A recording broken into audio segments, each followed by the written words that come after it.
La vida es como una caja de bombones. Lo que has escrito no es honesto. Tócalas. No has dicho la palabra mágica. Está mejor en casa que en ningún sitio. Bueno, nadie es perfecto. Así es como muere la libertad. Me llamo Bond. Con un estruendoso aplauso. James Bond. Yo no soy mala. Tengo miedo. Es que me han dibujado así. ¡Tú no puedes encajar, la verdad! Lilu da las multipass. ¿Qué le pasa a Wolfie? Tú y yo tenemos un asunto pendiente.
Buenas familia cineactualera, bienvenidos una semana más a los podcasts de Cine Actual, bienvenidas a la casa del cine. Imaginaos papel pintado, habitaciones sin sentido y pasillos infinitos. Hay ocasiones en las que una supuesta normalidad o una normalidad alterada nos causa el mayor de los desasosiegos. En este programa hablaremos de Backrooms, el fenómeno que no solo está revolucionando el cine del terror, sino que también la propia industria del cine, que está dándose cuenta que existen fórmulas de éxito alternativas a los grandes estudios. Soy Francisco Javier Santiago y hoy me pierdo por este bucle de habitaciones infinitas con el Radagast AAA de los Cárpatos vallisoletanos, con una pata de palo y un loro colgando del hombro, Samuel Úbeda. ¿Cómo estás? Muy bien, qué oportunidad perdida para decir que llevaba una cerveza en un lado y como un atillo en el otro. No sé. Como si fuese un vagabundo. Me cago en 10. Pero muy bien, muy contento de estar aquí. Este podcast te lo has sacado de la manga. Tuviste primero la película y dijiste, vamos a hablar de Backrooms. Y yo he dicho, vale, tú has lanzado este guante, pues tú presentas y yo estoy aquí para darte réplica. Así que contento de hablar de esta película, porque creo que no es para todo el mundo y creo que a mí me han quedado algunas cosas por ahí en el aire y yo creo que entre los dos vamos a resolverlas. Las que me puedan quedar a mí, ¿eh? Sí, señor. Una película que yo creo que merecía la pena hacer un podcast, más que nada porque es un fenómeno. Creo que está yendo la gente en masa a verlo. Sí. Pero es que además es una película especial. Y como, oye, tenemos que hacer podcast de estrenos también, ¿eh? Que nuestros oyentes pues estén al día de lo que ahora mismo hay en la cartelera y que sea interesante de ver. No la hemos comentado nunca de arena, me parece, ni nada. Creo que es la primera vez que vamos a hablar de ella, pero yo creo que estamos bastante fascinados por el evento que ha sido esta película, además totalmente inesperado. Sí. Pues empezamos con una rondita de opiniones, a ver qué nos ha parecido. ¿Podemos hablar con spoilers, sin spoilers? ¿Cómo lo vamos a hacer esto? Con spoilers, si quieres poner ahí dale al botoncito del aviso y empezamos. Vamos a avisar porque la película tiene spoilers, así que nosotros haremos lo propio. Ahí va el aviso. Cuidado, peligro de spoiler. Samuel, ¿te ha gustado Backrooms? Me ha gustado Backrooms, pero debo decir que cuando salí de la sala es de estas películas que te quedas. Yo me quedé, por ejemplo, sentado ahí en la butaca diciendo, creo que esta no es una de las películas que puedas ver y girarte. Yo estaba con un colega, de girarte a tu colega y decirle, esta película me ha gustado bastante. No, creo que es una película de digerir tranquilamente, de al día siguiente cuando te levantas volver a pensar en la película y a ver lo que has visto, lo que has sacado, lo que has analizado, porque la película no es que sea muy amigable con el espectador, porque tiene varios frentes abiertos. A mí personalmente durante a lo mejor gran parte de la película pensé que iba a ir por unos cauces y luego llega al final y dices, hostia, me acabas de romper todos los esquemas, porque pensé que iba a ir por un lado y ahora de repente sale por otro. Y luego las decisiones artísticas que a mí me han gustado bastante, pero creo que a cierto tipo de público pueden sacarle de la película por completo. Y te hablo sobre todo por a lo mejor esos 20 minutos o 25 que no hay diálogos en absoluto. Que está uno de los personajes andando por backrooms mientras lo descubrimos con él. Y son 20 minutos aproximadamente de silencio absoluto. Solo él andando, mirando las paredes, mirando lo que se va encontrando, copias mal hechas, y tú viendo con él diciendo ¿qué está pasando? Pero no hay diálogos de ningún tipo. Y eso ahora mismo en el año 2026, meterte en una película que durante 20 minutos no tiene diálogos, puede llegar a ser complicado para el gran público, pero en general, muy bien. Me ha gustado la propuesta y creo que es una película que cuantos más visionados le puedas meter, seguramente más mensaje y más cosas pueda rascar de ello. Lo cual también, esto lo rescataré después en los comentarios del oyente, en la opinión del oyente. Creo que a medida que va sacándole más cosas, puede ser que pierda interés la película. Porque creo que dejan muchísimas cosas en el aire y esas cosas que dejan en el aire son interesantes para que no terminen de contarse. Pero bueno, esa es mi forma de verlo. Bueno. ¿Y tú qué tal? ¿Qué tal pareció la peli? Bien, o sea, ¿tú crees que es una película complicada de digerir? Es que, ¿sabes qué pasa? Que yo con el que fui, por ejemplo, con Ángel, con mi colega Ángel, que voy bastante al cine con él, salimos y siempre dice, yo le pongo un 7 a la película. Y digo, olvídate de eso, porque yo, aparte de que no lo hago, me parece absurdo ponerle una puntuación según sales del cine a la película y después también, porque es un apartado personal de cada uno. Es como siempre decimos, ¿qué le pones más al guión, a las actuaciones, a la fotografía, a la dirección? ¿A qué? No puedes hacer un baremo de eso. Pero no es fácil salir de esta película y decir, me ha encantado sobre todo por esto y por esto. Ostras, creo que tienes que darle al coco. No creo que sea difícil, pero creo que tienes que poner mucho de tu parte como espectador para lograr entender cierto tipo de cosas. Aunque están ahí, pero no estamos acostumbrados a cómo se muestran, yo creo. Es curioso, porque yo no estoy nada de acuerdo contigo, pero en el objetivo sí. O sea, vaya por partes, a mí me ha encantado. Me ha encantado, me tiene obsesionado la película desde que la vi. Ya llevábamos tiempo escuchando sobre Backrooms, han hecho una muy buena campaña de publicidad, todo se ha dicho de paso. Yo abro YouTube ahora o redes sociales y tengo todo amarillo, todo el feed amarillo, porque hay gente con teorías. Pero fíjate que yo no creo que sea una película exigente con el espectador en absoluto, porque creo que esta película es un triunfo de la atmósfera. Es decir, cuando uno ve una película de terror, lo que busca es algo que le genere unas sensaciones. El cine de terror, que es, de los primeros géneros que hemos podido ver en la historia del cine, empezó de una forma, ¿no? Empezó con los sustos, con los monstruos, ¿no? El cine, en principio, el pavor, lo que generaba el pavor eran estas figuras clásicas, estos monstruos clásicos, ¿no? Empezamos con Frankenstein, Drácula, la momia, el hombre lobo, ¿no? Toda esta serie de personajes que son de donde surgía el miedo, ¿no? Y estos poco a poco han ido perdiendo el miedo, se han convertido en figuras clásicas que respetamos, pero que ya no generan el miedo que generaban hace 100 años, ¿no? Y todo ha ido mutando, ¿no? Hemos pasado luego pues el miedo se convertía pues a lo mejor en fantasmas, en posesiones, en la invasión soviética camuflada pues de lo que sea, ¿vale? La invasión soviética. Sí, claro, porque todo esto, ¿no? Alienígenas, zombies, pandemias, ¿no?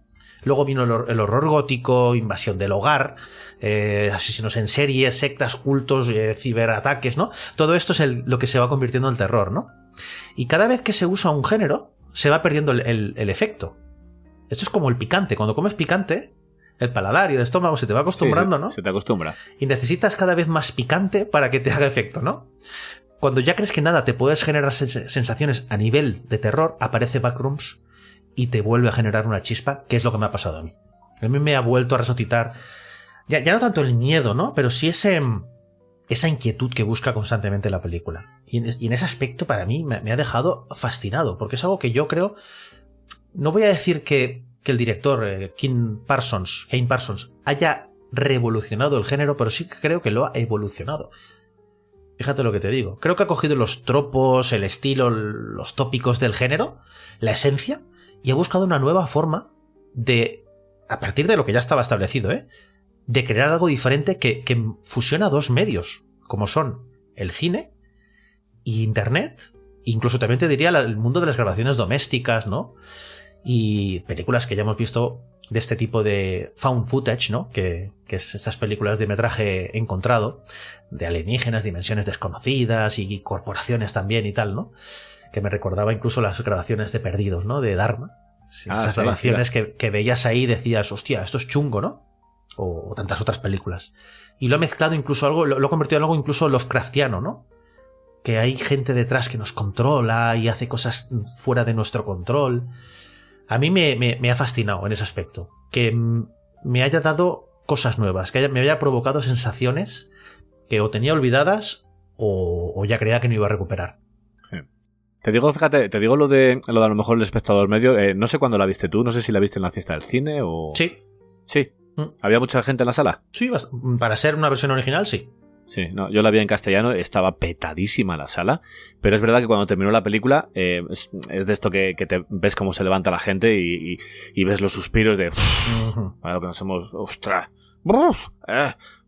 Y todos esos gestos y onomatopeyas más o menos sabes por dónde van. Por eso digo que no es muy amigable con el espectador. A mí, ya te digo que yo me quedé viendo la pantalla y diciendo... Hostias, he visto algo que no estoy acostumbrado a ver, pero tengo que darle otra vueltecita. Y déjale aquí un par de días, no te puedo decir, me ha encantado. No, sí, y por eso estamos haciendo esto después de haber pasado una semana aproximadamente después de verla, que nosotros siempre lo solemos hacer, porque yo creo que no está bien hacer una crítica o un podcast de una película de estreno justo al día siguiente o justo cuando salimos de la sala y haces vamos a grabar sobre esto, porque o no tienes las ideas muy fijas o puedes caer a lo mejor en algún tipo de error, pero bueno, esa es mi forma de verlo. Bueno, tiene su qué también la crítica en caliente, sí. si te la tomas como lo que es, ¿no? No creo que esta película merezca una crítica en caliente, porque es algo tan nuevo, tan diferente, que es normal las sensaciones que tú dices. Es que yo de hecho he escuchado ya alguna que otra opinión es que es muy rara. Es que a mí no me parece rara en absoluto.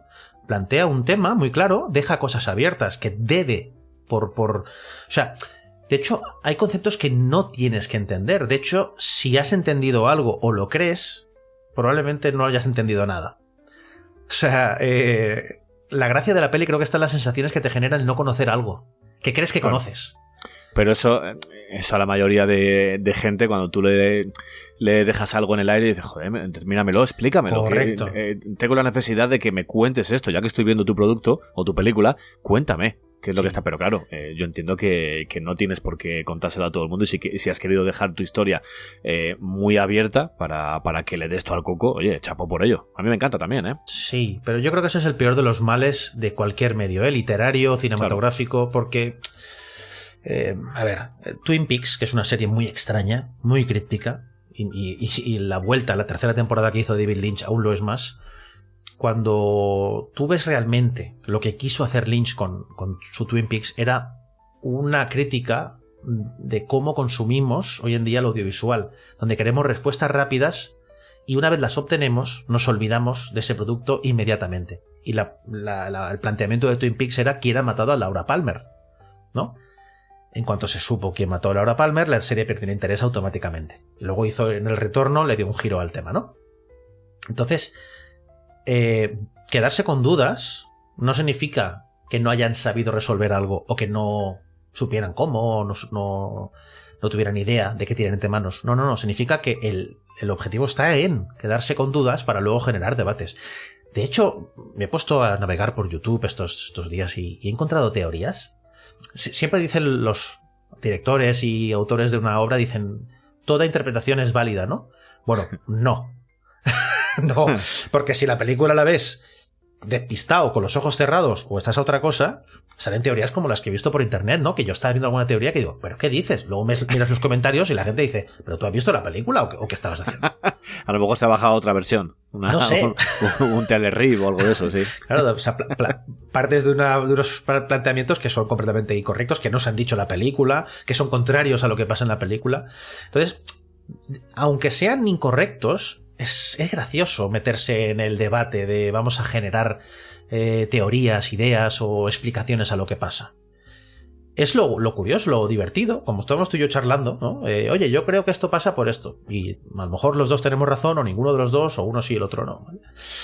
Pero yo creo que al final, esta película también ahí tiene un grandísimo mérito, que es capaz de convertir una idea, que es el núcleo visual, la estética, ¿no? El tema de los backrooms, que luego comentaré, y lo convierte en un guión narrativo, basado en esas sensaciones que te genera ese desasosiego de ver esas salas. Yo creo que a todos nos gusta ver comedias porque nos hacen reír, ¿no? Y eso nos provoca placer. También vemos terror por la misma razón, pero al revés, ¿no? Nos genera un susto que sabemos que es falso, ¿no? Son, como decía Chicho Ibáñez Serrador, son cuentos para niños que revivimos cuando somos adultos. Pero es que yo creo que al final lo que buscamos, en realidad, en cualquier película, son sensaciones auténticas. O sea, algo que de verdad sintamos, no que sea una simulación. Pues yo creo que con Backrooms generamos de verdad una sensación auténtica y real de estar perdidos, de estar inquietos viendo esas salas. Y a eso le ha dado forma, y le ha dado narración, y le ha dado un guión, con personajes bien escritos, que eso es otra cosa que no voy a aceptar, que me digan que esta película no tiene un guión con unos personajes y un hilo narrativo, No. Los tiene. Y que cojo esa idea, ¿no? Esa idea que es un espacio y lo convierta en una historia mezclando géneros de found footage, como digo, ¿no? De ficción, con su introducción, nudo y desenlace, a mí me parece fascinante. Me parece que Kane Parsons, si empieza así su carrera cinematográfica, cuidadito con lo que nos viene por delante, ¿eh?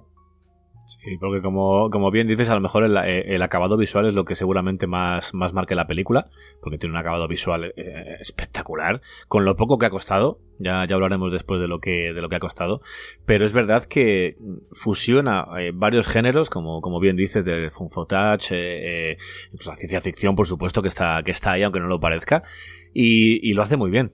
Y juega con eso de estar perdido, porque parece una bobada, pero depende en dónde desarrolles la acción de una película, puedes estar más perdido o más agobiado o menos. Aquí estamos hablando de que estás entrando en unos, vamos a decir, cubículos, o sea, unos apartados que son como habitaciones. Tú, si te meten en una habitación que no conoces, no es lo mismo que si te sueltan en la calle.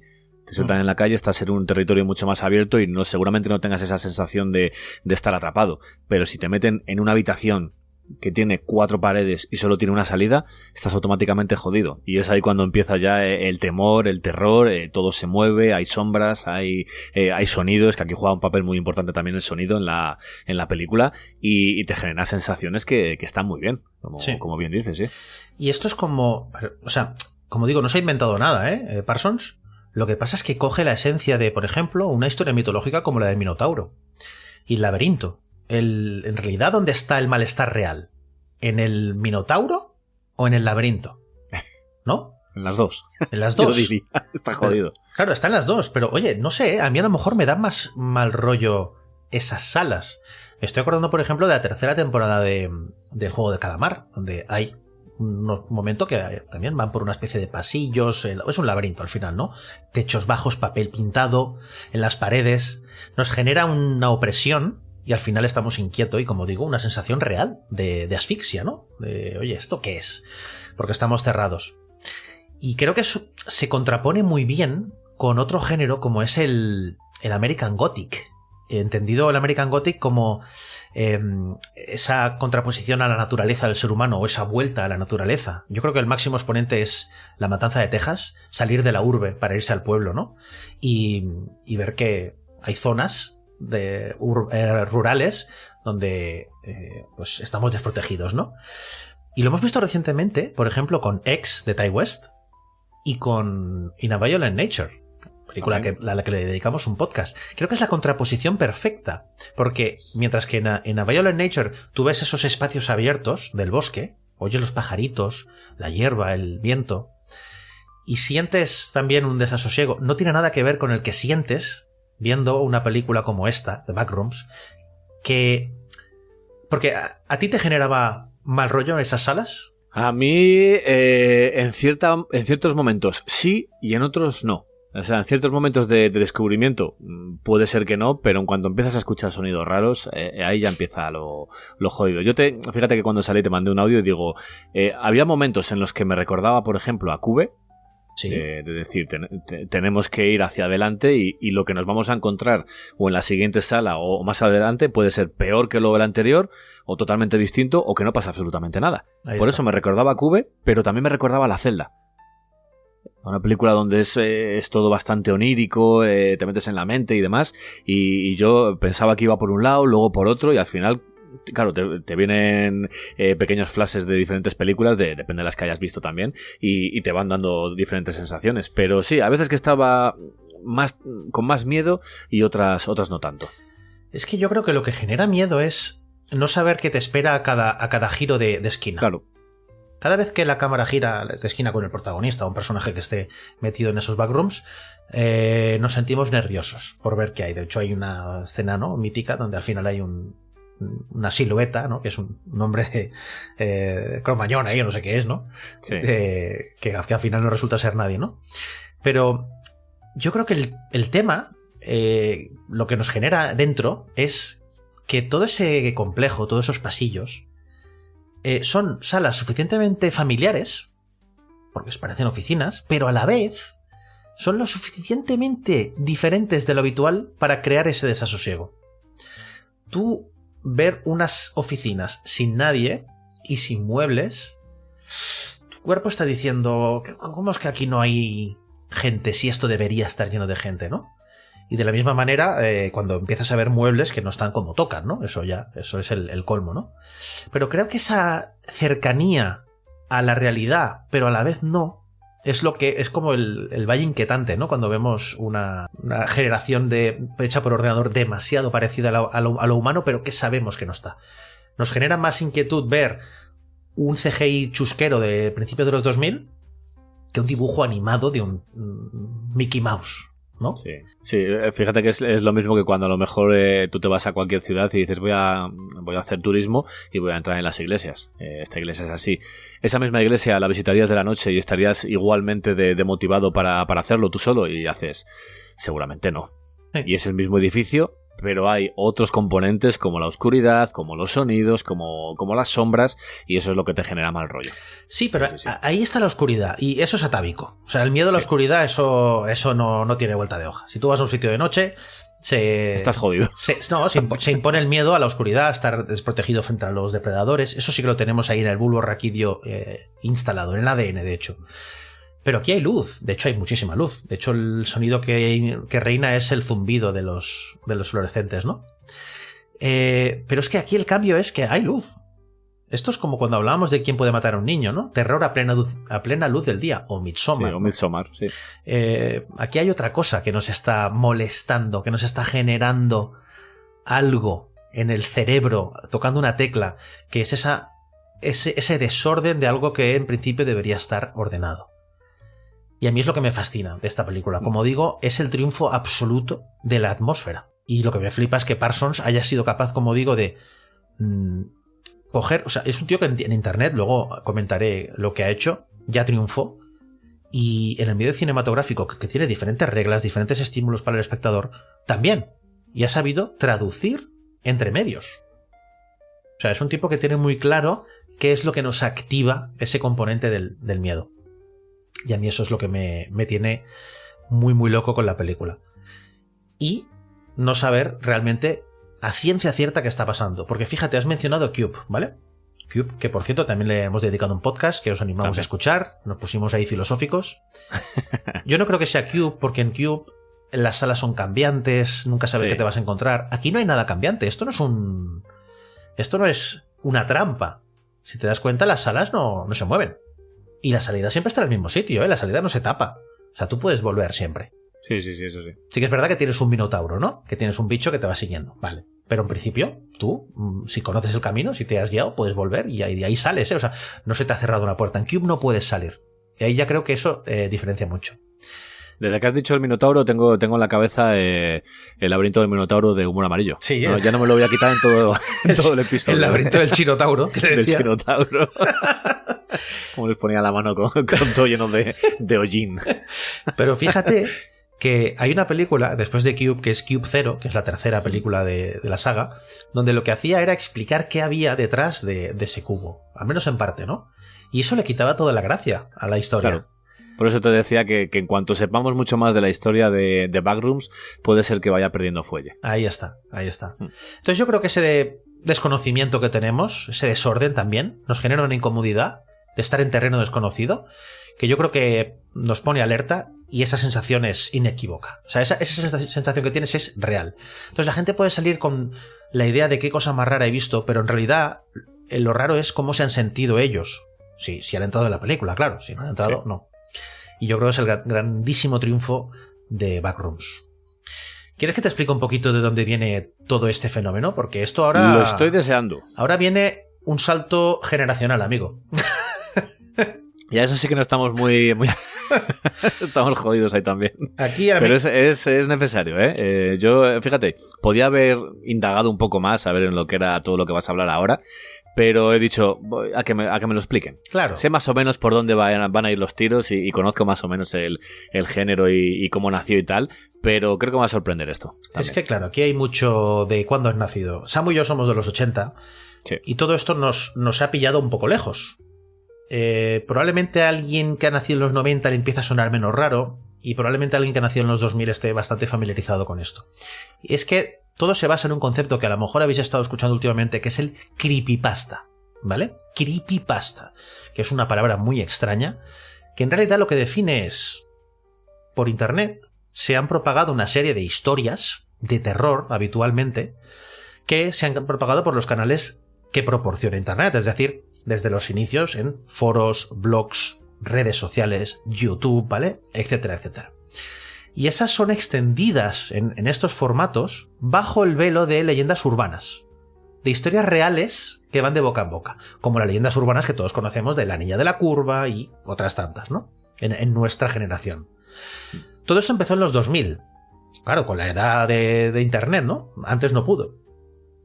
Ejemplos de todo esto son, por ejemplo, el Slenderman, que es este tipo larguirucho, sin rostro, ¿no? Sí, creo que ese es el más conocido. Yo creo que sí, ese es el más conocido, que de hecho ha dado fruto a películas de terror, ha dado a documentales, a documentales con historias chunguísimas. Luego hay otro como es Ted the Caver, que es un tipo que se mete en una cueva, Jeff the Killer, Sonic.exe, Toonstruck 2, el incidente de Wyoming, SuicideMouse.avi. Son pequeñas unidades que pueden ser una imagen, un vídeo, ¿vale? Una historia. Todo esto viene de el copypaste, que no es el creepypasta o copy-paste, que eran pequeñas historias en forma de texto. Pero el creepypasta, que es simplemente decir copy-paste, pero mal dicho, o rápido, o de otra forma, ya no solo eso, son imágenes, como digo, y audiovisual, ¿no? Al final el creepypasta se ha convertido en una forma moderna de las historias de folclore, que puedes tener pues, tus técnicas narrativas igual que cualquier otro medio, ¿no? Como la literatura.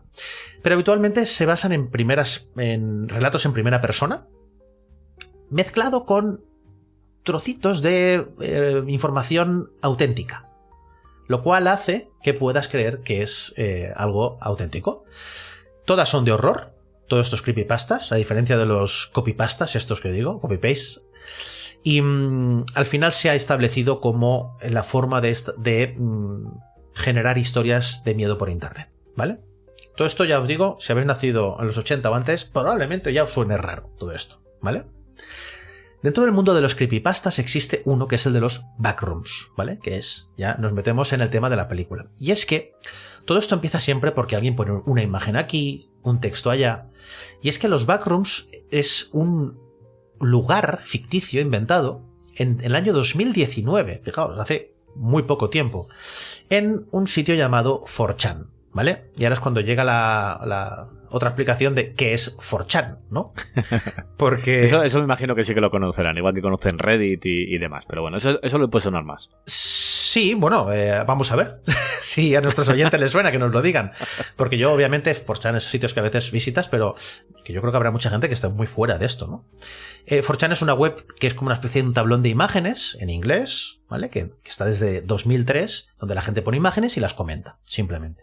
Bueno, pues ahí resulta que alguien colgó una fotografía de una sala ¿vale? Una sala amarilla, como las que vemos en la película, que la foto fue tomada en el año 2002, fijaos, y estamos hablando de que se subió en 2019, y era una tienda de muebles que estaba en renovación en Wisconsin, y que fue subida al blog de la tienda, de la propia tienda de muebles, ¿vale? Todo esto se ha descubierto en 2024, ¿eh? O sea, empezó en 2019, una foto de 2002, pero esta información que os acabo de dar se descubrió después de estar buscando el origen de la foto. Que yo creo que también le quita encanto cuando descubres de dónde viene. Claro. Esta foto era una foto que mostraba unas salas con paredes falsas que no tenían mucho sentido. Lo que vemos en la película, ¿no? Salas que... Y esta pared aquí, y esta puerta, este espacio, ¿no? Claro, una tienda de muebles. Este tío a medio salir de aquí, Claro, era una tienda de muebles, por lo tanto tienes que simular trozos de habitaciones. Y entonces a partir de ahí se empezó a hacer como una explicación de qué podía ser. Y claro, ahí la gente se puso muy creativa. Entonces las backrooms se retratan como una especie de complejo extradimensional con habitaciones vacías, prácticamente sin muebles, techos bajos, luminarias fluorescentes, distribuidas sin lógica aparente, ¿vale? Y de un tamaño inconmensurable. O sea, metros cuadrados y metros cuadrados donde te puedes perder. Y al que se accede abandonando la realidad, ¿vale? O sea, tú esto no te lo encuentras un día, sino que abandonas el plano en el que existimos y llegas ahí. Y te pierdes y ahí pues tienes un follón. Esa es la leyenda de los backrooms, ¿no? Tienes un follón. Y todo, bien gordo, además. Y todo esto viene a materializar un concepto que se llama el de los espacios liminales. ¿Qué es esto de los espacios liminales? Son aquellos lugares abandonados que te provocan desazón o inquietud. ¿Por qué? Porque están en ese mundo entre lo pesadillesco y lo surreal, ¿vale? Están justo ahí. El concepto de liminalidad o liminaridad corresponde a, pero esto ya desde hace muchísimo antes de Internet, corresponde a quedarse entre dos mundos, perteneciendo y no perteneciendo a ninguno de los dos, quedándose en un estado de pasaje, de transición entre uno y otro. Vale tanto para conceptos físicos de lugares como para psicológicos. Los espacios liminales, por ejemplo, te pongo un par de ejemplos que seguro que los entiendes, que son un aeropuerto o una cárcel. Es decir, lugares a donde no perteneces y que la gente está de paso. Y yo te añadiría otro, la estación de autobuses de Valencia, ¿vale? Que es un espacio liminal y también a la vez es un purgatorio y el noveno anillo del infierno de Dante, ¿vale? O la estación de autobuses también de Tarragona. Bueno, esa... Que yo estaba haciendo ahí muchas horas, a veces. Esa tela también, ¿vale? Y la de Valladolid ni te cuento. Eso es un espacio liminal. En las estaciones de autobuses de las ciudades, cuidado con ellas, ¿eh? Pues aquí tenemos un canal de YouTube, ¿eh? Podríamos tirar de eso, ¿eh? Estaciones de autobuses. Contacta con el director de Backrooms y lo llevamos a otro terreno. Al final, también se les llama a estos sitios, se les llama no lugar, ¿vale? Que es un concepto que se lo creó un antropólogo llamado Marc Auger. Por ejemplo, los medios de transporte, ¿vale? O las grandes cadenas hoteleras, o un supermercado, áreas de descanso, todo eso se considera un no lugar, ¿vale? Pues entonces todo esto empezó con esa interpretación anónima de una foto, porque tampoco se sabe quién empezó esto al final se empieza y ya está. Pues estas habitaciones con el papel amarillo, ¿no? Pintado. Además, obviamente en las backrooms hay entidades ahí perniciosas que te quieren hacer mal y que si te pillan, pues te destrozan, ¿no? Y es la idea que te digo, las habitaciones no te atrapan, ¿eh? Tú puedes entrar y salir de ese espacio, dentro de un margen, ¿no? Si encuentras la salida. Claro. Pero te puedes perder, o te puedes quedar atrapado con el monstruo, o te pueden morir de sed y de hambre, ¿vale? Entonces, como digo, el terror está en ir por ahí y decir, esto es un poco raro. Te voy a poner un ejemplo de espacio liminal, que seguro que conoces y te genera desasosiego, como es los pasillos del Hotel Overlook del Resplandor. Claro. Cuando Dan iba con el triciclo y iba girando cada esquina, ¿cómo te va el corazón? Te va a 200 por hora. Esperando que llegue cualquier cosa o cualquier sobresalto o cualquier actualización del pasaje anterior que estás motivado, claro. Ahí está. Pues eso, es un sitio que ni siquiera está en constante cambio, como Cube, por ejemplo. Es simplemente que es inabarcable y eso ya nos da miedo. Y es además, otro miedo es no entender por qué existe, porque es algo muy raro. ¿Esto quién lo ha hecho? ¿Lo ha hecho alienígenas? ¿Lo ha hecho el subconsciente? Es tan vasto, que es como cuando hablamos de distancias en el espacio, que tu cerebro no puede ni comprenderlo. Sí. Y no comprender algo nos genera mal rollo. Eso es como el fondo marino, ¿eh? También. Cuando hay gente que tiene la talasia esta, ¿no? Que es que se mete dentro del mar y cuando ve una distancia muy grande, muy profunda, muy inabarcable, siente vértigo, estando en el agua, ¿no? Sí. Yo fíjate que cuando iba de vacaciones con mis padres había estos típicos toboganes que hay no en el medio del mar, sino que un poco más alejado de la orilla te ponen ahí unos toboganes y demás, y tú vas por las boyas, a lo mejor a 60 metros o 100 y te los encuentras. Eso pues yo me ponía las gafas, iba nadando y había un momento que tú veías el fondo marino y hacía de repente ¡bum! Y desaparecía. Correcto. Y se quedaba todo negro. Eso es. A mí me entraba un canguelo dentro. Pues que sepas que tienes talasofobia. Ahora me ha venido el nombre. Pues mira, otra cosa más que tengo. Perfecto. Talasofobia es el miedo a esas profundidades marinas desconocidas. Claro, fíjate, no es miedo, sino respeto. ¿A qué habrá ahí? ¿Qué dejará de haber? Y demás. Llámalo respeto en lugar de miedo. Vale, ok, como tú quieras. Obviamente es un miedo que es irreal porque no puedes hundirte, ¿no? Pero aquí pasa lo mismo, ¿no? Contraponiéndolo una vez más al American Gothic que hablaba, ¿no? Donde el terror era lo rural. Aquí es todo lo contrario. El terror es lo sintético, lo artificial. Esos edificios, además, donde nos sentimos atrapados, que son oficinas, que es el trabajo, ¿no? Con un aspecto anodino. No hay monstruos en las paredes.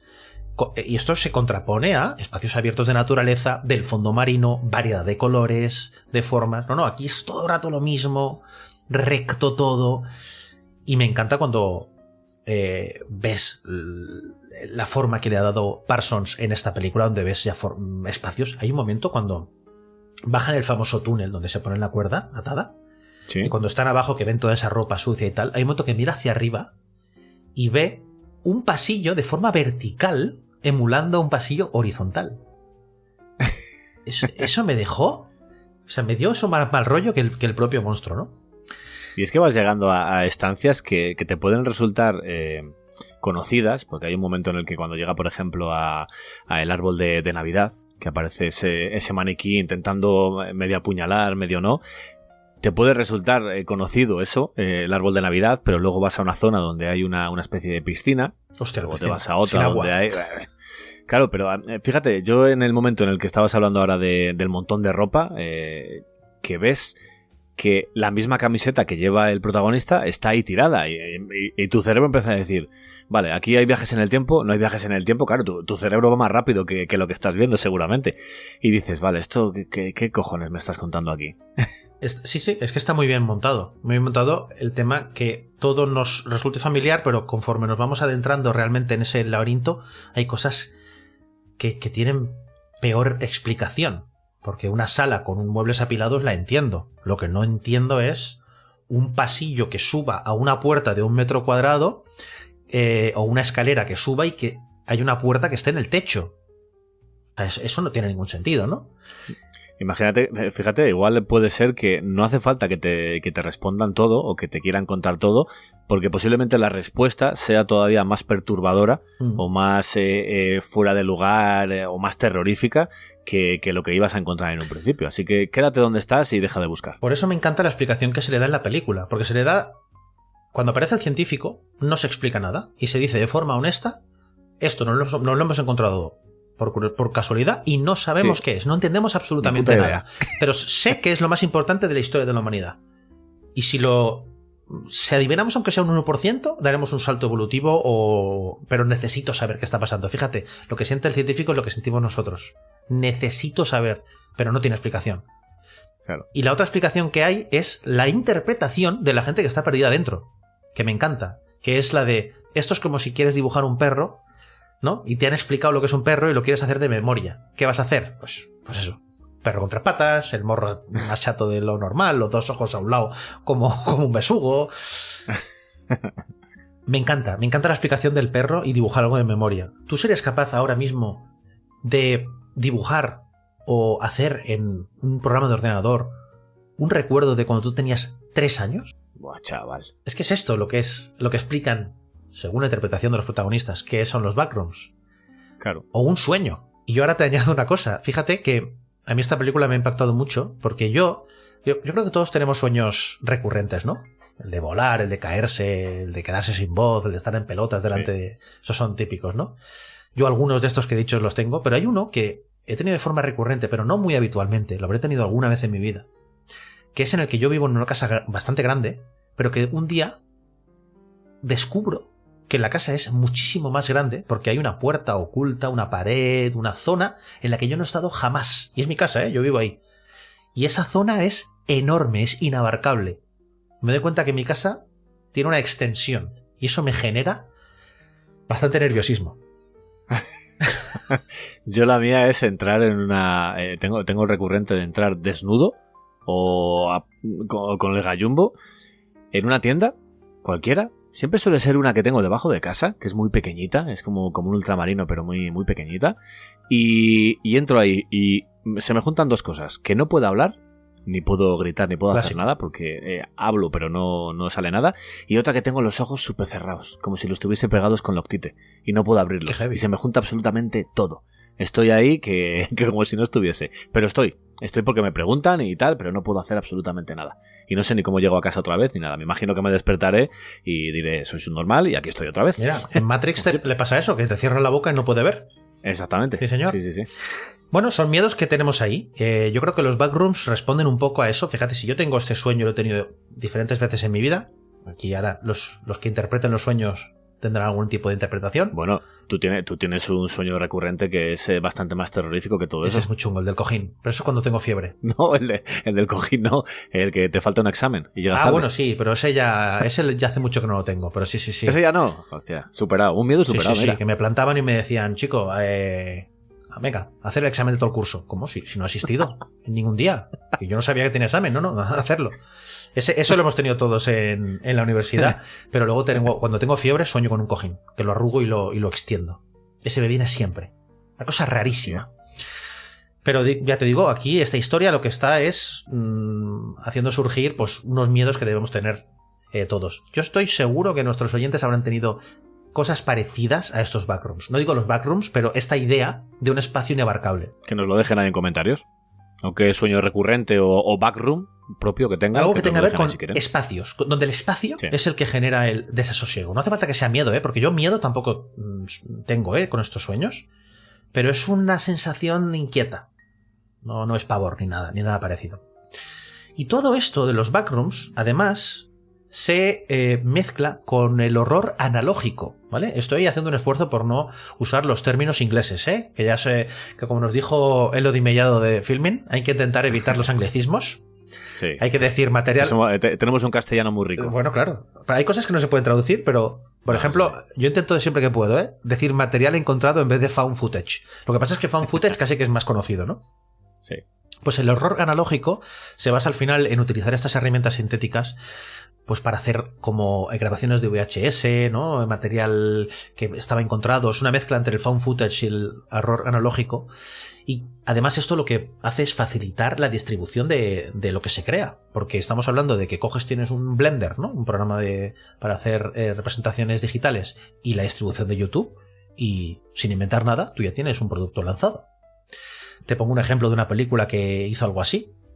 Skinamarink, que es una película que al final costó 2 duros, salió de una idea de un youtuber que tenía unas pesadillas y la lanzó y fue, bueno, no sé si un éxito, pero desde luego una película muy discutida. ¿A ti te cantó?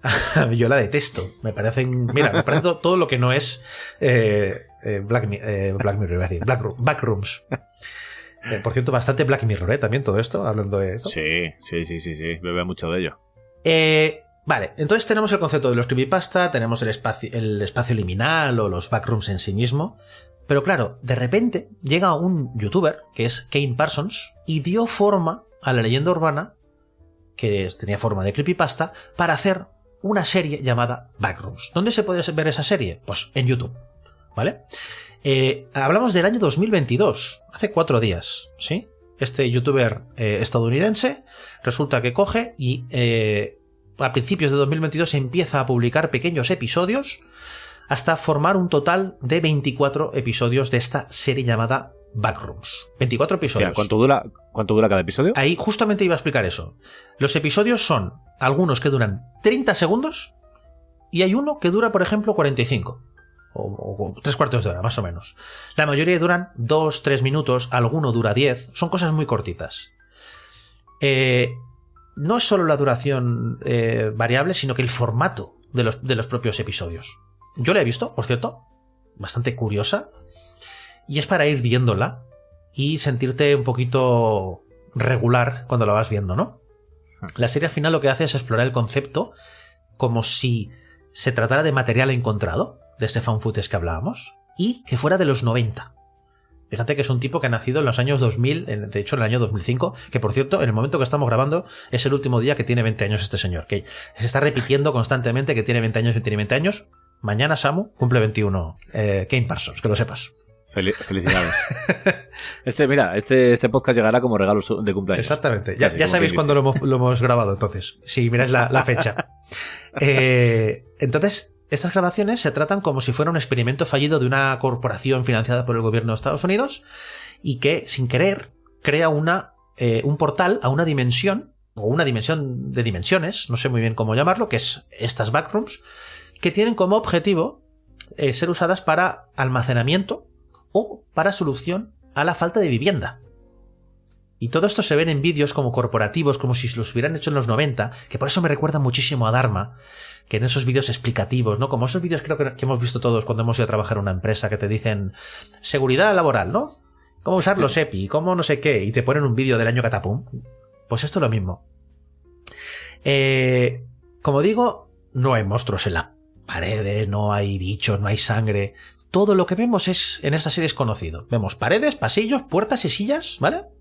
Cosas normales que nos encontramos en la vida real, pero la falta de vida que hay, la falta de lógica que tienen algunas cosas, algunos elementos que no están arreglados como deberían o ordenados como deberían, es lo que hace que nos sintamos inquietos. ¿Quién ha colocado esa silla ahí? ¿Cómo es que hay una puerta que está del revés? O esa puerta en una rampa que pinta ahí, ¿no? Y esos montones ahí de ropa sucia, ¿eso qué es? Esto es lo que genera al final que tú tengas nerviosismo. El tipazo de Parsons hizo toda esta serie utilizando Adobe After Effects y Blender, que si os acordáis, el Blender era aquella herramienta con la que se hizo Flow, ganadora del Oscar a mejor película de animación del año pasado, de 2025. Eso es. Estuvo un mes para hacer el primer corto, pero el tipo autodidacta, que luego hablamos de los males de Internet y tal. Hay gente que utiliza Internet para aprender de forma autodidacta y solo una cosa que, fíjate, ahora sí ha generado pasta a una empresa o varias empresas que además ha triunfado, a la gente le ha gustado. O sea, tío, él solo mirando vídeos de YouTube y buscándose la vida, ¿vale? Como digo, no sé si tú te has llegado a acercar a ninguno de los cortos estos de la serie. No, me iba a acercar justo cuando grabemos este podcast, los veré. Tranquilamente. Quería llegar a este podcast sin saber nada para ver cómo lo explicábamos, y en este caso, y si tenía que ver o no con la película, o hasta qué punto tenía que ver, sí. Pues el Kane Parsons es un máquina, porque lo que hace es... Claro, este tío no ha vivido los 90, este tío no sabe lo que es una cámara analógica, ni un VHS, ni esas primeras cámaras digitales. Pero el tío, haciéndolo con Blender, es decir, simulado 100%, simula los movimientos de cámara típicos de alguien que lleva la cámara al hombro o delante de la cara, representa muy bien esa textura granulada, ¿no? Que es a veces lo que nos hace más mal rollo, ¿no? Que no vemos exactamente lo que está pasando, que es como arranca la peli. Los primeros minutos son una grabación de un tipo con una cámara antigua, sí, ¿no? La película transcurre en el año 90, por cierto. Fíjate que te iba a decir que no sé si en algún momento se pone sobre la mesa el año. No, yo no lo recordaba, pero mira, si ahora dices que son los 90. Lo que sí que me he fijado, ¿sabes qué? Que no tiene ningún móvil. Sí, no, es 1990. Y eso es algo clave bastante. O sea, es exactamente 1990, junio, para ser exactos. Si ves entre junio y julio, ¿vale? Si ves las grabaciones, luego hablaremos porque es entre 2 meses. Y fíjate, hay un episodio, por ejemplo, que simplemente es una grabación de estas de las cámaras de seguridad que hay en las autopistas, que graban la carretera de forma fija. Pues es una grabación que está ahí de forma fija, tú ves que van pasando los coches y de repente hay un coche que desaparece en un agujero del suelo. Fin del vídeo. Ese es el que dura 30 segundos. Y dices, ¿y esto? Hostia, ¿dónde ha ido el coche, no? Pero es que al cabo de unos cuantos episodios hay un personaje también que ha descubierto que hay un cuadrado en su suelo donde las cosas pues caen ahí dentro. Y entonces se da cuenta que ahí pues hay algo, ¿no? Y de repente se hace grande el agujero y cae. Y cuando cae empieza a investigar las backrooms, las zonas, estas, las salas amarillas, y de repente ahí, en un sitio hay un coche estampado. Coche. ¿Qué es? El coche del otro vídeo. Sin más explicación, y pasa y se va a otra cosa. Es decir, hay ciertas conexiones en los vídeos, pero no es una serie como tal, donde haya protagonistas, un hilo narrativo. No, se van poniendo vídeos, trozos, segmentos, ideas salpicadas en esos 24 segmentillos, ¿no? Donde se puede unir como idea, pero no como hilo narrativo. Y luego pasa una cosa también, que es que parece ser que el tiempo en los backrooms estos no es lineal. Hay un momento en la película donde el protagonista, Clark, ve unos zapatos incrustados en el suelo. Unas chanclas, unas botas. Si te fijas, son las mismas zapatillas y chanclas de los dos chavales que trabajan para él en la tienda. Que aún no han entrado. Al final mucha de la ropa la tenían ellos. Que aún no han entrado. Pero ya estaban las chanclas esas ahí. Entonces, parece ser que el tiempo no es del todo lineal. De hecho, entra un día de junio y cuando salen se ve que es de los primeros días de julio. Ha pasado algo ahí. Claro, por eso te digo que cuando entra el chaval ve la camiseta que llevaba él en ese montón de ropa. Que también se puede entender como que el mundo inferior o extradimensional está copiando la realidad y también ha copiado la camiseta. Sí. Eso se puede ver de esa forma. Como escaneándola y llevándola ahí por alguna circunstancia y demás. Pero claro, llevándola de una forma errónea o incompleta. Exactamente. De hecho, mira, te pongo un ejemplo que es de la primera cosa que vemos después de ese vídeo inicial, que es los magnetotérmicos que hay en el cuadro de distribución, ¿no? Que dices que la luz no me va bien, tal, y va y ve que hay unos de color rojo inclinados en medio de ahí, de una zona donde no están conectados. De hecho, le da el botón y no hace nada. Y es como, ¿qué hace esto aquí? Claro, es como está pegado a la pared de los backrooms, ha salido algo ahí, porque vemos que también los accesos a los backrooms van variando. Y de hecho, lo dicen al final de la película, que se están extendiendo, cada vez hay más sitios. Entonces ahí, como está en contacto, ha generado, de forma espontánea, un magnetotérmico que no hace nada. Sí, como si fuese una anomalía, ¿no? Exactamente, está imitando la realidad, es, ¿no? El gato de Matrix. Uy, ese gato ha pasado 2 veces. ¿Has tenido un déjà vu? Mal rollo. Esos magnetotérmicos no han activado nada, son una copia inútil. Yo ahí mirando en el magnetotérmico ese los números, creo que eran 22.002, digo, a ver, estoy haciendo una cuenta tal, y digo, no sé si va a servir para algo o no va a servir para nada. Simplemente te está diciendo que allí está pasando algo raro, ¿no? Y es como, se está imitando la realidad. Es que no son reales. Ya le puedes dar al botón lo que quieras, de hecho le da al botón y dice, ¿se ha apagado algo? ¿O se ha encendido algo? Y dice, no hay nada. Entonces, esta serie, como digo, llamada Backrooms, la podéis ver en YouTube. Vais al canal del director. El canal se llama Kane Pixels. Kane escrito Kane, con K.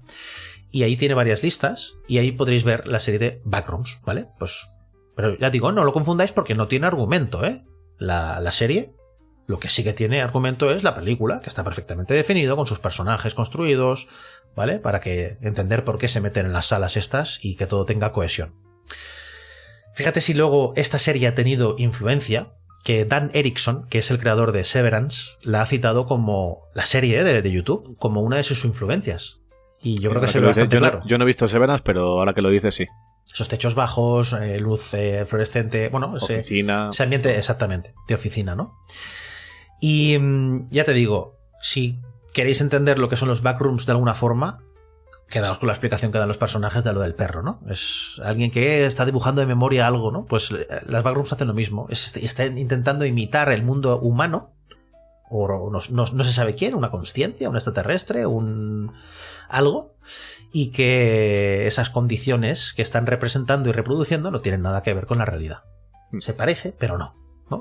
Dibújame un recuerdo de cuando tienes 2 años, y así lo entenderás. Y mira que he estudiado bachillerato de artes, ¿eh? Podría ser un maestro de la pintura, pero no va a ser el caso. Y entonces, ¿quién es el responsable de esta serie y esta película? Pues ahí ahora vamos a hablar de Kane Parsons, que ahora mismo es el fenómeno, ¿no? del mes. Yo solo que le veo al chaval con sus ricitos hablando en todos lados, porque además es un tipo muy locuaz, que lo tiene todo muy claro. Y es un tipo, como digo, que se cogió su Blender, su After Effects y con 4 tutoriales entendió, o 4000, cómo hacer esto. El tipo empezó en YouTube la serie cuando tenía 16 años, Samu. ¿Vale? ¿Qué hacías tú con 16 años? No te lo puedo decir ahora mismo, seguramente. Mejor que no, que nos están escuchando. El tipo tiene un canal de YouTube pues fíjate, el tipo nació en 2005, ¿eh? Es que esto ya, yo me empiezo a sentir viejo. En 2005. Y se hace el canal en el año 2015. ¿Sí? Con 10 años. Es que es muy heavy esto. Y entonces lo usa para hacer pues estas cosas de las que se graban jugando al Minecraft y tal, ¿no? O para poner memes. Pero poco a poco pues empieza a ganar fama haciendo pues algunos vídeos cortos que, coño, que cogen fuerza y la gente dice esto es interesante. Hizo uno, yo creo que fue el que le lanzó un poquito a ser conocido en el año 2021, que fueron 6 cortos basados en Ataque a los Titanes, el manga, donde simulaba en esos vídeos como si fueran documentales de guerra, tipo los de la Segunda Guerra Mundial, de, pues eso, el rambling y todo esto de la parte final de Ataque a los Titanes, ¿no? Eso le dio bastante fama. Ahora mismo tiene más de 3 millones de suscriptores y, bueno, tiene 360 y pico millones de visitas, ¿no? De sus vídeos. Puede vivir de ello, entonces. Bueno, definitivamente. Ahora mismo sí. El tipo es curioso porque en algunas entrevistas no ha dicho yo es que no estaba haciendo vídeos de YouTube con la idea de que eso me llevaría a hacer cine, que es lo que quiero hacer. No. El YouTube es el fin en sí mismo también. O sea, esos vídeos que hizo varias series y seguirá haciendo, están ahí. Y eso son un fin, ¿eh? No es una prueba, no es un beta de nada. Cuando hizo esta serie, como digo, de Backrooms, cogió como influencia, por ejemplo, el videojuego Portal. El 1 y el 2. Pero dice que sobre todo se basa en el segundo. Luego también Mr. Robot. La serie Mr. Robot dice que fue una gran influencia. Dice que la ha visto 8 veces la serie. La película de Retratos de una obsesión, la de Robin Williams, dice que también, ¿no? Como alguien que se puede encerrar en sí mismo, también le inspiró muchísimo. Hay un falso documental llamado Punishment Park, que está bastante curioso, que es de la gente que se iba a la guerra de Vietnam, mejor dicho, que no quería ir a la guerra de Vietnam y eran objetores de conciencia, pues los perseguían, ¿no? La Guardia Nacional. Pues dice que también le sirvió como inspiración para una simulación que parece realidad, ¿no? Y luego incluso dice que le ha inspirado Paranoia Agent, ¿no? Que como los personajes encuentran una motivación que la vida no les da, pero sí que estas cosas raras sí que les dan, ¿no? No pensé yo que iba a salir Satoshi Kon por aquí, ¿sí? Pero mira. Sí. Pues el tipo, usando su canal de YouTube como portafolio, le ha servido para que gente como James Wan o Oz Perkins le vieran y dijeran, aquí hay algo, ¿no? Aquí se puede hacer alguna cosa. Y el resultado, pues que es el director más joven de la historia en romper la taquilla haciendo, pues, más de 250 millones de dólares. Luego Samu nos dará las cifras exactas. Y tiene más series, ¿eh? Podéis ir a su canal de Kane Pixels y mirarlas. Hay una que se llama The Oldest View, que es bastante interesante, y otra de People Still Live Here, que son de hace pues 3-4 años.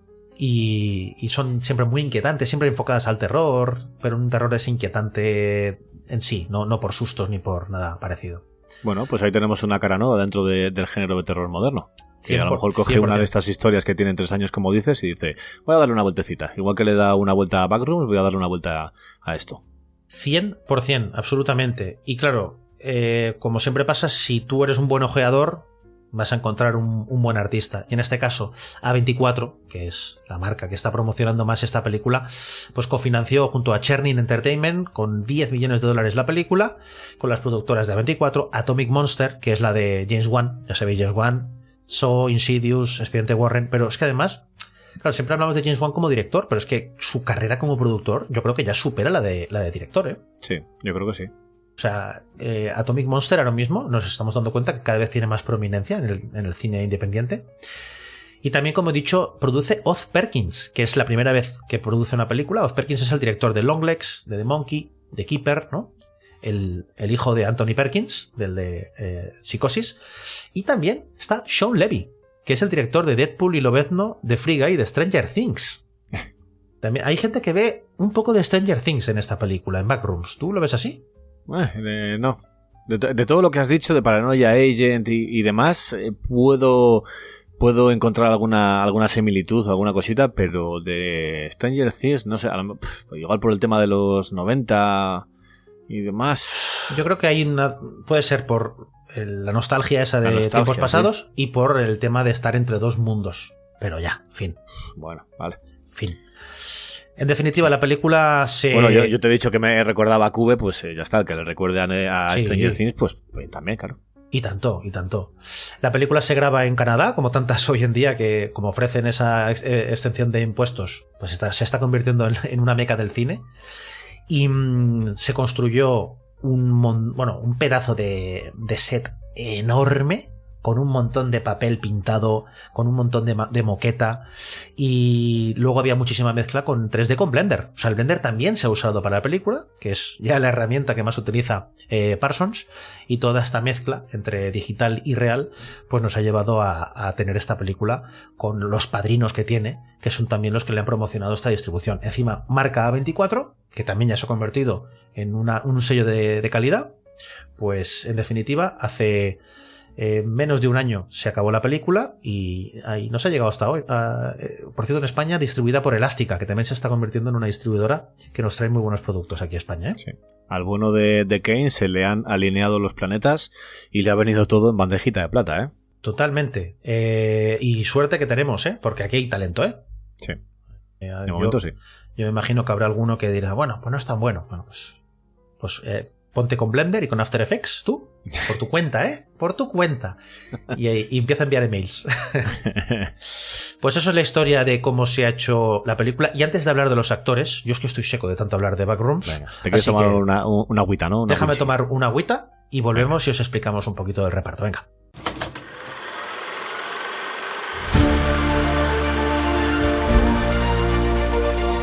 Si estás disfrutando de este episodio, Cine Actual es tu casa. Cada semana llegamos a tus oídos con las mejores noticias de cine y televisión, especiales de películas, sagas legendarias, estrenos recientes, series de moda y, en definitiva, con lo mejor del séptimo arte. Para estar al día de todas nuestras publicaciones, síguenos en nuestras redes sociales y suscríbete a nuestro podcast en tu plataforma favorita. No olvides que también nos puedes apoyar económicamente desde iVoox y Patreon. Y si lo tuyo es no parar ni un momento de hablar de cine con otra gente, entra a nuestro grupo de Telegram para conocer a más amantes del cine. Muchas gracias por seguir ahí. Aquí nos quedamos nosotros, queridos oyentes, luchando por un mañana mejor.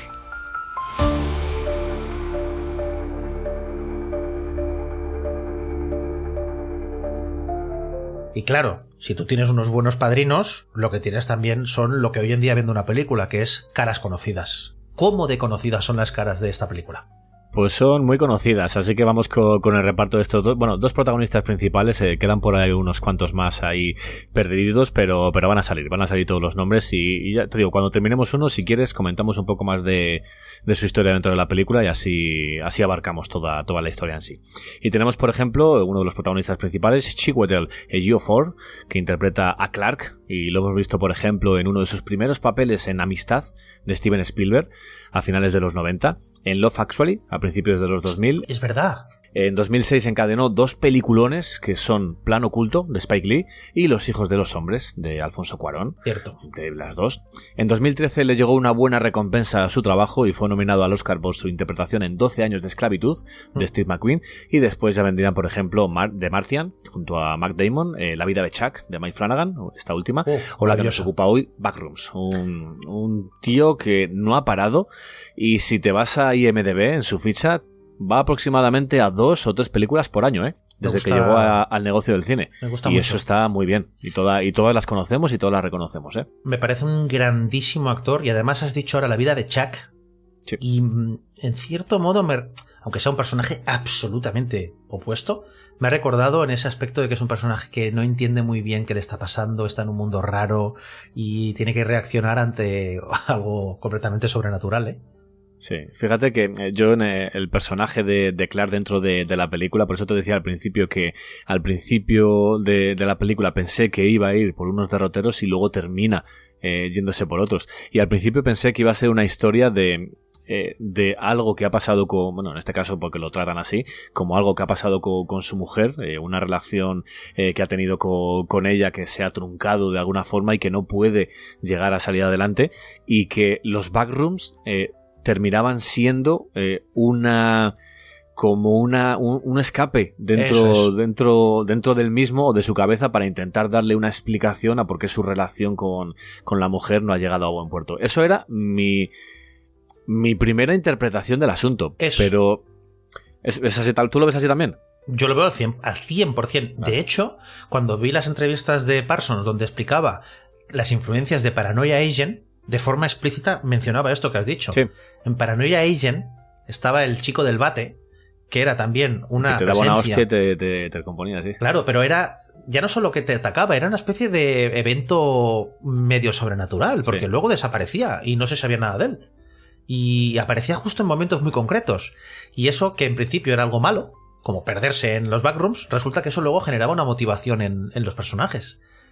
Pues es lo mismo que le pasa a Clark, al personaje de Chiwetel Ejiofor. Sí. Lo que pasa es que sí que es verdad que creo que la escena que más me descoloca de toda la película es cuando está en esa cocina con todos los maniquíes que están a medio hacer y tal, que ahí veo un cambio del personaje que no termino de comprender, pero quiero creer que a lo mejor es porque ya ha perdido totalmente la chaveta y está descontrolado mentalmente.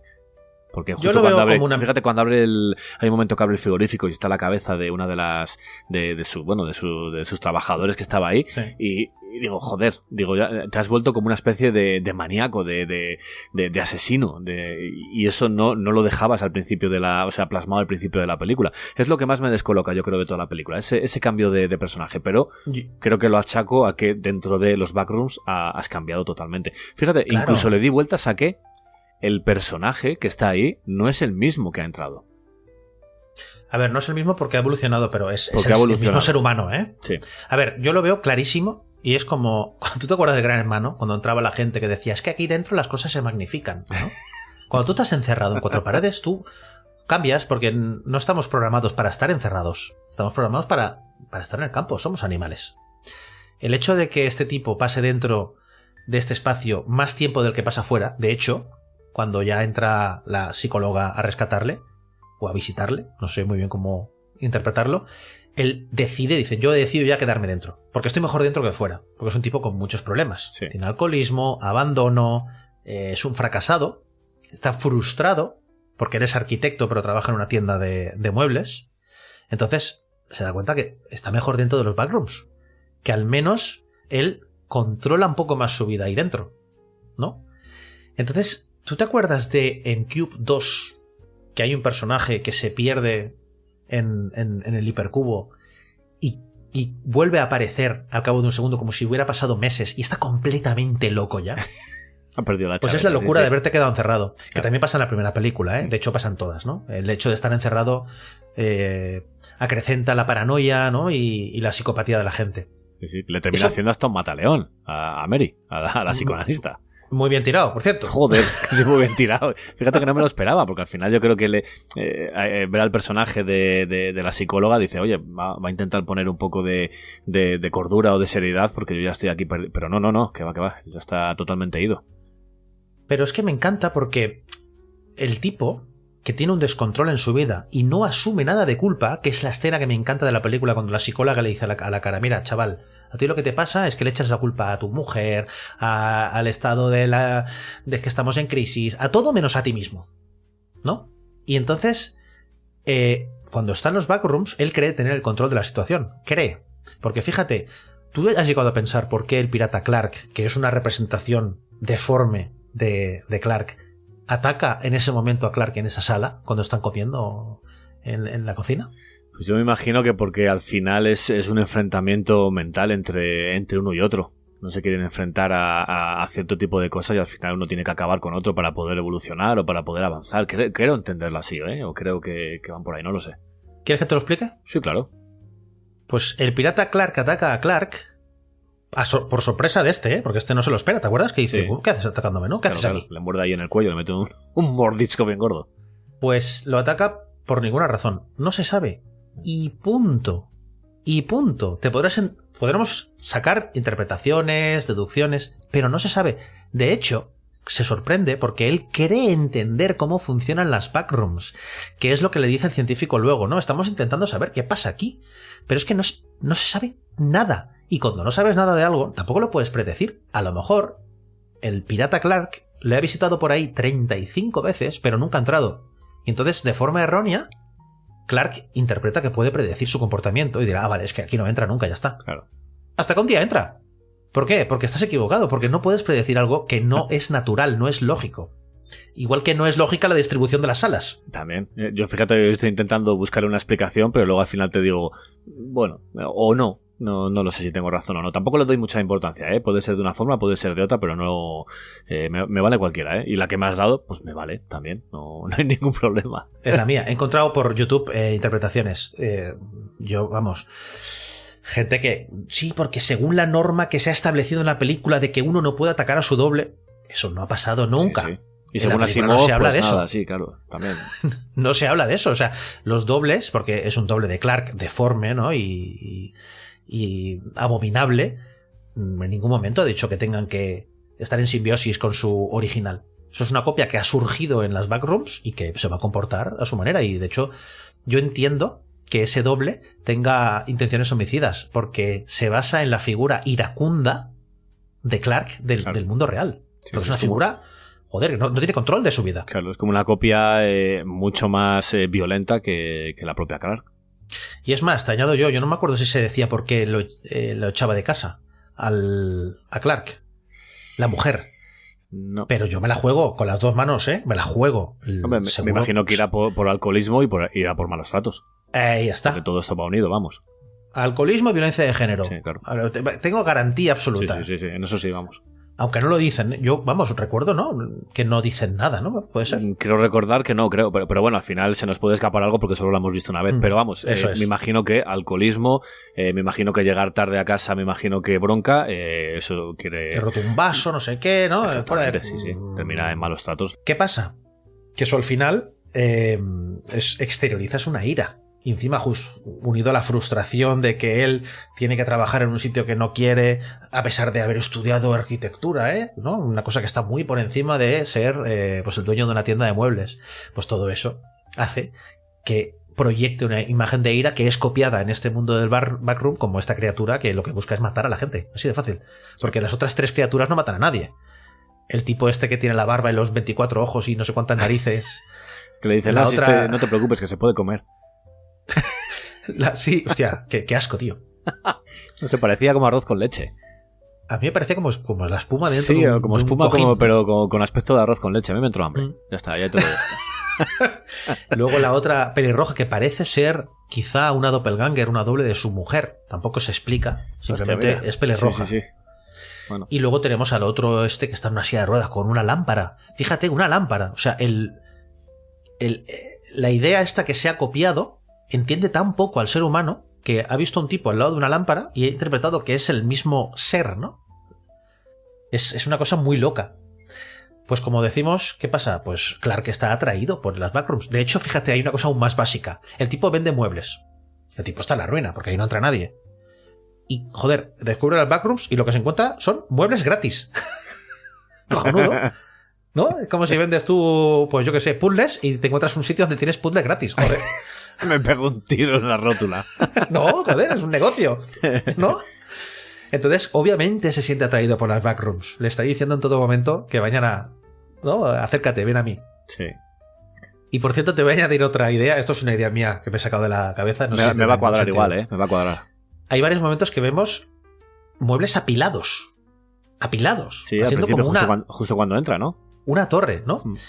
Pues fíjate, en uno de esos cortos de la serie de Backrooms hay el que te he dicho, una chica que se cae en un agujero que tiene en el suelo, está como investigando el agujero, de hecho les ponen unas cintas azules, como la puerta esta que se hace, ¿no? en la tienda de muebles, y está como diciendo, oye, es que estoy moviendo, mete un flexómetro, ¿no? Mete una cinta métrica, y pum, se cae, como que se hace grande y se cae desde el techo.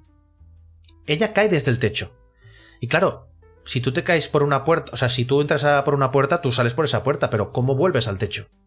Entonces yo quiero interpretar que es la chica de ese corto que se ha dedicado a recoger muebles y intentar hacer una torre para poder salir por el mismo agujero que entró. Yo te iba a decir que te lo compraba y fíjate que lo estabas diciendo y lo estaba imaginando en mi cabeza, ¿eh? O gente que va tirando cosas para decir ¿dónde va esto? ¿Dónde va? Y terminas haciendo una montaña de mierda que has ido tirando ahí. ¿Sí? También. Aunque es verdad que hay muebles que están como unidos, pero bueno, por eso si están como unidos hay dos sillas ahí que están puestas, ¿no? Como así como dos L's. Quiero interpretar que eso viene de dentro. O a lo mejor es una mezcla de las dos cosas. A mí, yo te lo compro todo, no te preocupes. Yo me quedo con esa explicación. Porque desde luego explicación como dicen, no hay. Y No, esto, hay. el La que tú científico- quieras darle y es totalmente válida. El científico luego lo deja bien claro. Pues venga, seguimos con la siguiente en el reparto, que tenemos por ahí a Renata Reinsve, que es actriz noruega. Por lo tanto, sus primeros trabajos son en su país natal, tanto series de televisión como películas y cortometrajes, cuyos títulos creo que no voy a poder reproducir, pero podéis verlos en IMDb y en Film Affinity. No voy a hacer el listo diciendo todos los títulos en noruego, lo siento. Pero creo que su estatus internacional llegó con La peor persona del mundo, la cinta de Joachim Trier, película que le valió el premio a mejor actriz o mejor interpretación en Cannes de ese mismo año. Luego también ha aparecido en Presunto Inocente, la serie de Apple TV junto a Jake Gyllenhaal el año pasado. Le llegaría también otro bombazo, como es Valor Sentimental, la cinta que le valió su nominación a los Oscars por su interpretación. Y todavía no nos ha llegado una de sus últimas películas, que es Fjord, que se estrenó en Cannes este mismo año, ganando el certamen. Pero la que sí nos ha llegado es su último trabajo, que es Backroom, donde interpreta a esta psicóloga que ya comentamos que se mete en un fregado por seguir a su paciente, la psicóloga Mary, que a mí debo decir que me gusta más como personaje que claro, me parece mucho más llamativo y rico en cuanto a matices que el de Clark, porque se nos va dejando muy poquitas pinceladas, creo que menos que el personaje de Clark, pero te va contando toda la relación con la madre, con esos flashbacks, y te va dando una pieza clave que yo creo que a medida que va avanzando la película te vas dando cuenta. Yo creo que la segunda vez que la vea la gente va a ver ese trozo de piedra que al principio pone las manos, luego tiran abajo la casa, coge ese trozo de piedra que es el de su mano cuando era pequeño, se despierta y tiene ese trozo en la mesilla, siempre va con ese trozo, incluso entra a Backrooms con ese trozo de mano, con esa huella, y es con el que termina matando al pirata gigante, con ese trozo. Es como el leitmotiv de todo su personaje, y es con el que termina matando al pirata gigante. Sí. Es además, muy interesante. Es muy poético que sea una mano hecha fuera de casa, cuando ella no tenía permitido salir porque su madre tenía agorafobia. Sí. Y su madre no podía salir de casa y por lo tanto ella tampoco. Porque fuera es como estas películas de no salgáis fuera que os van a matar, ¿no? Sí. Que ahí está el mal fuera. Porque la madre estaba como un cencerro. La vecina perfecta. No salgáis fuera que... No, que... mejor que no. Sí, o sea, al final es una persona, fíjate, que se ha hecho psiquiatra o psicóloga, no me acuerdo, creo que era psicóloga, ¿no? Creo que es psicóloga, sí. Y debido a que ella tuvo que convivir con una persona con problemas mentales y por lo tanto ha encontrado una forma de intentar, ¿no? Pues recuperar el tiempo perdido, ¿no? o hacer que haya gente que no pierda el tiempo igual que lo perdió ella encerrada, ¿no? Sí, incluso es el personaje que más, vamos a poner entre comillas, cordura le pone al personaje de Clark, incluso cuando está ahí atada a la silla después de hacerle el mataleón. Creo que es el personaje que intenta comprender lo que está pasando, pero hay un momento que incluso le dice al personaje, es que tú no te has enfrentado a nada. Hay un momento bastante duro en la película donde se lo dice, es que tú no te has podido enfrentar a nada porque no quieres enfrentarte a eso, y es porque no has tenido la valentía de hacerlo. Afronta tus problemas, todos tus errores y enfréntate a ellos, y es lo que le rompe al personaje. Pero a mí ya te digo que me gusta mucho más el personaje de Mary que el de Clark, ¿vale? Estando los dos fenomenal, no es una competición de los dos, pero bueno, le saco mucho más matices al personaje de Mary. Yo es que lo veo muy complementario, ¿no? Porque al final ella no tiene ninguna motivación para entrar en los backrooms, ¿no? Pero al final siente esa curiosidad que le ha estado diciendo el otro, sí, me he encontrado unas salas, y dice, ya estamos, ya se ha vuelto piripi le ha ido la olla, ¿no? Vaya mapa, vaya mapa le da. Le da un mapa que flipas. Por cierto, hay un vídeo muy curioso con los actores principales, que a los actores les hacen dibujar el set, que era enorme, también era muy laberíntico, a ver si se acuerdan de memoria del set y luego lo comparan, a ver si realmente está. Y claro, pasaron muchísimas horas y la gente incluso se perdía en el set, no te lo pierdas. Joder. Pues a mí me gusta muchísimo también el personaje, y ir descubriendo que su pasado también es, a nivel mental y psicológico, es súper complejo y trágico, me gusta, ¿no? Y te hace ver que no es simplemente una psicóloga que está ahí para explicar lo que le pasa a Clark, sino que es un personaje también con su propia mochila, que ha vencido su mochila y le viene el otro a explicar milongas. Y dice, no, como dices tú, si yo he aprendido de mis errores y he mejorado, Tú también.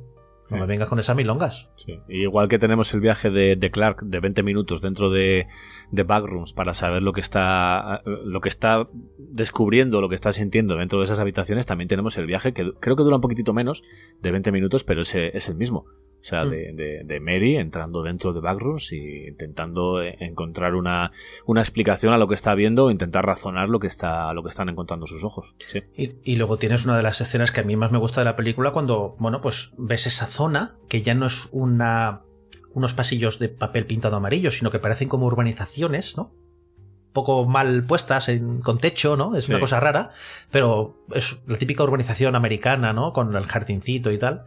Como si fuese una nave con casas prefabricadas que tienen que salir a ponerlas. Una cosa muy rara, correcto. Sí. Y eso nos da luego, pues, probablemente una de las pocas escenas de acción que tiene la película, que es la huida, ¿no? Del pirata Clark, que tiene que escaparse. Que eso, por cierto, hay uno de los episodios de la serie emula algo muy parecido y es muy chulo también. Porque en la serie, no te lo he dicho, el monstruo no es un pirata que es una copia, sino que es una especie de criatura. Bueno, hay varios, hay varios. Hay algunos con forma más humana, pero hay uno que es una especie de criatura hecha como con cables y con formas raras. Es una especie de Johnny 5, como si le quitaras todos los motores y se quedara solo el cableado. Y que va avanzando, haciendo movimientos muy raros. Se interpreta que es una especie de virus que ha evolucionado dentro del backroom. Eso son teorías, que dicen. Pero a mí me gusta mucho lo de pirata, Sí. Estamos de acuerdo en que el primer enemigo, vamos a poner entre comillas, igual que durante toda la película es el pirata gigante, al principio el que mata al otro personaje, ese que sale así de la puerta, ese no es el pirata, ¿no? Yo creo que sí. Yo lo entiendo. ¿Tú crees que es el pirata? Yo creo que sí. Vale. Yo creo que no. Yo creo que es otro. Pero podría ser, ¿por qué no? Pero bueno, estos son teorías que nos estamos tirando tú y yo aquí con los ojos cerrados, O sea, yo considero que el pirata... O sea, aquí hay una diferencia entre la serie de YouTube y la película, que es en la serie hay como varias criaturas malignas, varios minotauros, ¿no? Pero aquí en la película solo hay uno. ¿Por qué? Porque creo que el único que ha sido intentado copiar es como si copias el perro que te digo, ¿no? Y te dicen que el perro es rabioso. Tú vas a hacer una copia rabiosa también, ¿no? Incluso es posible que si lo haces de memoria, incrementes la rabia de ese perro. Lo hagas más violento, ¿no?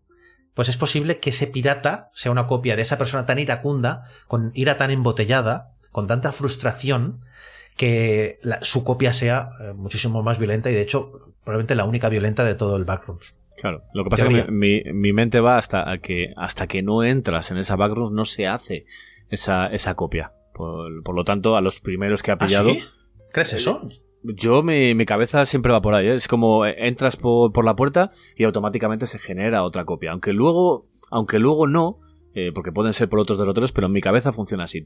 En el momento en el que el personaje de Clark entra por esa puerta de Backrooms, es cuando se genera el personaje del pirata gigante, porque es el mismo que hace él en el anuncio.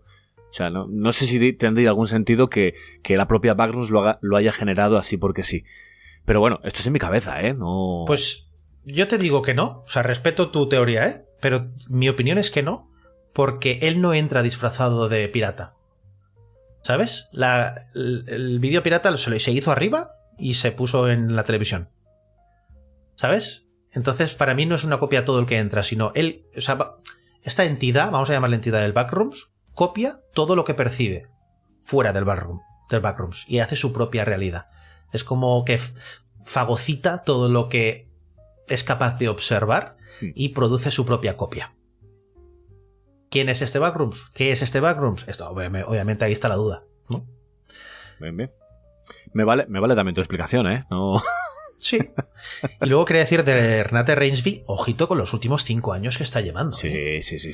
Ya te digo, por eso te he rescatado los primeros años que estaba en Noruega, que no vamos a conocer casi ninguna película ni ninguna serie, pero los últimos años son brutales, Hay una peli que yo sí que la vi, que aún no era conocida, que yo la vi antes que ninguna, que era la de Descansa en paz, que es la película... Verdad, la de miedo. Esa es la que aparecía la cruz al revés, ¿no? Eso Creo, es, en el póster. eso sí. es. Es la película que ganó el Méliès de Oro en Sitges hace 2 años, creo. Que a ti no te gustó mucho, ¿no? Que no me gustó, vale. Pero era un giro al cine de zombies original, que era como intentar simular un apocalipsis zombie realista. Y el motivo y cómo serían las reacciones ante un evento que no podemos entender de forma natural, que es un poco lo que le pasa en Backrooms a su personaje también, de Renate Reinsve. Sí. Y luego hay otra peli que también vi que me empezó gustando, pero luego no acabó de ver, que es la de La tutoría, donde hacía una profesora que tenía que resolver en una tutoría un problema con un niño pequeño y tal. Y luego aparte de las que has dicho, pero hostia, lleva 5 años absolutamente salvajes esta chica, Sí, sí. A mí me encanta cómo está, Sí, a mí todas las películas en las que ha aparecido, yo no tengo ningún absoluto pero que ponerle. O sea, cero. Pues fíjate, te decía lo del pirata gigante porque es verdad que cuando termina todo el recorrido del personaje de Mary en la película, vemos una copia mala de Mary, con esos ojos, con esa tal. Por eso siempre, o sea, en mi cabeza es hasta que no entras por ahí, no se genera la copia. Y en cuanto entra Mary, pues ya está generada esa copia ahí, o cuando habla con ese doctor, pues ya se genera la copia y se crea, y se aparta ahí. Pero bueno, es sin más, No.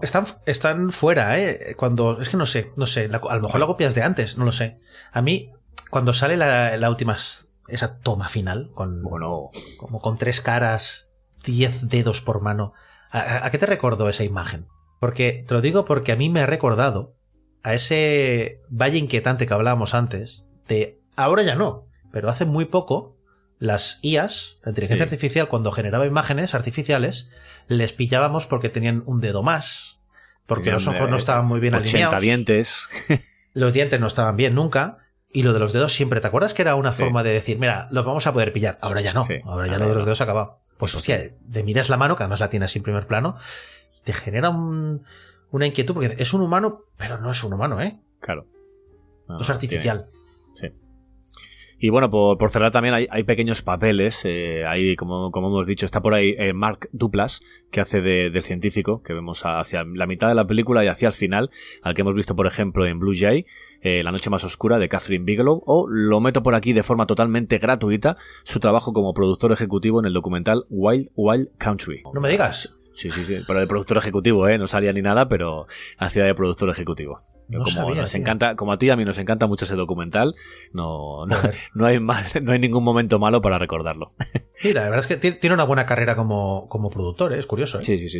Y también está por ahí Finn Bennett, que es el primero de los chavales que cae en Backrooms. Bueno, no el primero, sino 2 de los que tiene contratados ahí, el que va con la camarita, que es uno de los que cae en Backrooms cuando está enganchado en la cuerda, por ejemplo, y al que hemos visto recientemente dando vida a Aerion Targaryen en El Caballero de los 7 Reinos, o como soldado en Warfare de Alex Garland. Y con eso yo creo que ya terminamos. La otra chica tiene muy poquitos papeles, la otra que la acompaña, y yo no conozco ninguno. Está muy bien, los dos. Sí, están perfectos. Por cierto, ojito con Finn Bennett. Creo que va a ser un nombre que vamos a seguir de cerca, porque, como tú bien has dicho, hace del príncipe Aerion en El Caballero de los 7 Reinos, pero también salía en True Detective en la temporada de Night Country, que hacía del discípulo del personaje de Jodie Foster. ¿Y dónde más salía? Creo que en esta de Alex Garland, de Guerra. La de Warfare. Sí. Quiero decir, que ya está trabajando con directores de primerísima línea, Sí. Y luego te has dejado uno, tío, que... Siempre dejo alguno para que lo digáis. Pero es que me resulta muy curioso, porque es un tío que solo ha hecho 2 películas. Ha hecho Alien Romulus y Backrooms. ¿Sabes de quién te hablo? Bueno, sí, del que hace de pirata gigante, ¿no? Eso imagino. Que estará puesto con prótesis y demás, sí. Robert Bobrowski, que es jugador de baloncesto rumano, que mide 7 metros 15, creo que mide. Además, cuando pones Backrooms, te pones el reparto y aparece una foto suya jugando al baloncesto. Claro. Si no entiendes mucho, dices, ¿qué cojones? Esto se ha colado aquí. Internet me la ha metido doblada aquí con un jugador de baloncesto. Tiene un físico que riete de botet. Mide 2 metros 31 centímetros, tío. Chaval. Y claro, salía en Alien Romulus. No hace falta ser un genio para imaginar en qué rol. Y va a seguir saliendo en roles parecidos donde además tiene un cuerpo muy espigado, lo cual le proporciona una facilidad para incluirle prótesis, y yo creo que lo vamos a ver más si sigue haciendo este tipo de papeles. Representará muy bien cosas que al final a mí lo que me gusta del pirata Clark es que es algo físico real que ves. Sí. No es digital. Mira, ahora voy a poner no está bien hablar mal de películas para destacar esta, pero he visto esta semana la de Spielberg, el día de la revelación, y salen una serie de animales, un zorro, un tejón, no sé qué, hechos por ordenador. ¡Qué mal hechos están! ¿Cómo puede ser que en 2026 hagamos tan mal esto? ¿Por qué? Porque son digitales y no sé si se han hecho con mucho esmero. Pero cuando tú tienes algo físico delante que ves que es real, que reacciona ante la gravedad, ¿no? Y ante las leyes de la física de forma real, es que te lo crees. Y yo estaba... Además que te lo van escondiendo, ¿eh? Al puto Pirata Clark. Y te genera ese mal rollo de decir, es que quiero verlo. Como hicieron con Alien en la original, ¿eh? En la del 79, ¿no? Necesito verlo. Necesito ver lo que está generando ese sonido y que hay ahí, sí. Y poco a poco lo vas viendo más, hasta que ya, pues, lo ves en primerísimo plano, que madre mía, qué mal rollo con la cara esa que tiene, deformada, tronco. ¿Quieres hablar de la música, no? No, sí, simplemente decir que la música también la ha compuesto Kane Parsons, ¿vale? La ha co-compuesto en este caso. ¿Va a ser un Robert Rodríguez de la vida? Bueno, el tío, sabes que la banda sonora la he escuchado, es muy poco escuchable fuera de la película, aviso, ¿vale? A mí me gustó muchísimo en la película, pero es de esas bandas sonoras diseñadas, ¿no? Sí, para el momento. Claro, ad hoc, ¿no? Especialmente para la película. Pero es muy curiosa, son sintetizadores con sonidos muy extraños que te generan muchísima inquietud y ansiedad.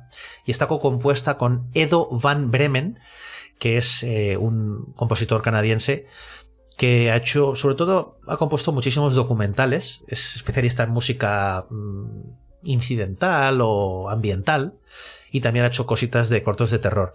Pero también, cuidado, el Edo Van Bremen es el compositor de las películas de Oz Perkins, que imagino que estará ahí con este enlace de Oz Perkins. Sí. Ha hecho, pues, las que os he dicho antes de Monkey y Keeper, le ha hecho la banda sonora a él. Entonces es una banda sonora muy electrónica, con, ya te digo, sintetizador puro y duro. O sea que el tipo no solo se ha preocupado de aprender Blender, After Effects, cómo grabar, sino que encima ha hecho la banda sonora. Y luego te quería comentar otra cosa del propio Parsons. Hacer una emulación de una cámara de estas digital de principios de los 2000, o mejor dicho, de los 90, que es cuando estamos viendo la película, es difícil. Pero, ¿y lo bien que luce la fotografía en el mundo, digamos, real, fuera de los backrooms? ¿Qué? Sí. Yo me imagino que a lo mejor ha cogido imágenes con propias cámaras de videocámaras de grabación de hace años, y lo que ha hecho ha sido pues rescalarlas a lo que toque ahora mismo y para adelante. Totalmente. Lo ha hecho, sí. Pero es que luego, como contrasta con el aspecto físico actual, adaptado a la modernidad del año 2026, me parece que tiene una fotografía brutal. O sea, cuando va el personaje de Clark por los pasillos la primera vez que se introducen ellos, me parece alucinante la luz y todo. Pero es que luego, incluso cuando están fuera, cuando está en el parque ese buscando a sus trabajadores, que les va a decir, oye, mañana presentaos a las 8 que nos vamos para allí, con la cámara y tal, los colores pastel, el vestuario, la luz, hostia, me parece que es súper fino. Me recordó al mejor Ari Aster o Robert Eggers, que miman muy bien la fotografía, ¿eh? Sí. Fíjate, yo te voy a decir, cuando vengas acá a Valladolid la próxima vez, tengo una cámara de Super 8 y una videocámara de esas, pero una de cinta, ¿eh? Como las que se utilizan aquí. Si quieres, grabamos algo. Pues ya está. Y no hace falta meterle ningún filtro de antiguo ni nada. No, va a ser tal cual en una cinta de grabación. Pero eso hay que revelarlo luego.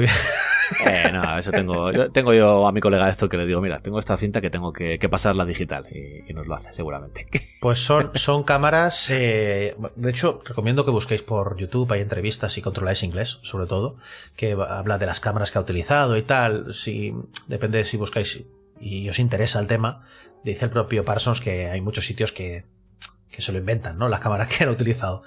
Pero sí, o sea, luce que flipas y es capaz de emular muy bien, tanto cuando quiere hacer el found footage, el material encontrado, como cuando se quiere poner de una película moderna, que pasen los años y la gente lo vea y diga, hostia, el 2026 lucía así. Que además ese tipo de cámaras las puedes encontrar en cualquier mercadillo, ¿eh? Yo me acuerdo cuando estuve ahí en Tarragona, que en el mercadillo ese que ponen en la plaza, que no me acuerdo ahora mismo cómo se llama, tenía de ese tipo de videocámaras. Otra cosa que funcionan, ¿eh? También te digo. Claro. Muy bien, pues esto de la música también contó con la participación del propio Parsons. Y claro, la película ha funcionado, pero vamos, sí ha funcionado. Creo que es la película ahora que es la comidilla de la gente, ¿verdad?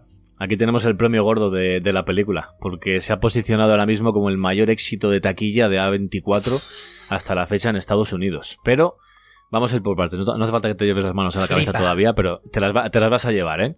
Porque partía con un presupuesto de 10 millones, que para A24 suele estar en sintonía con sus proyectos.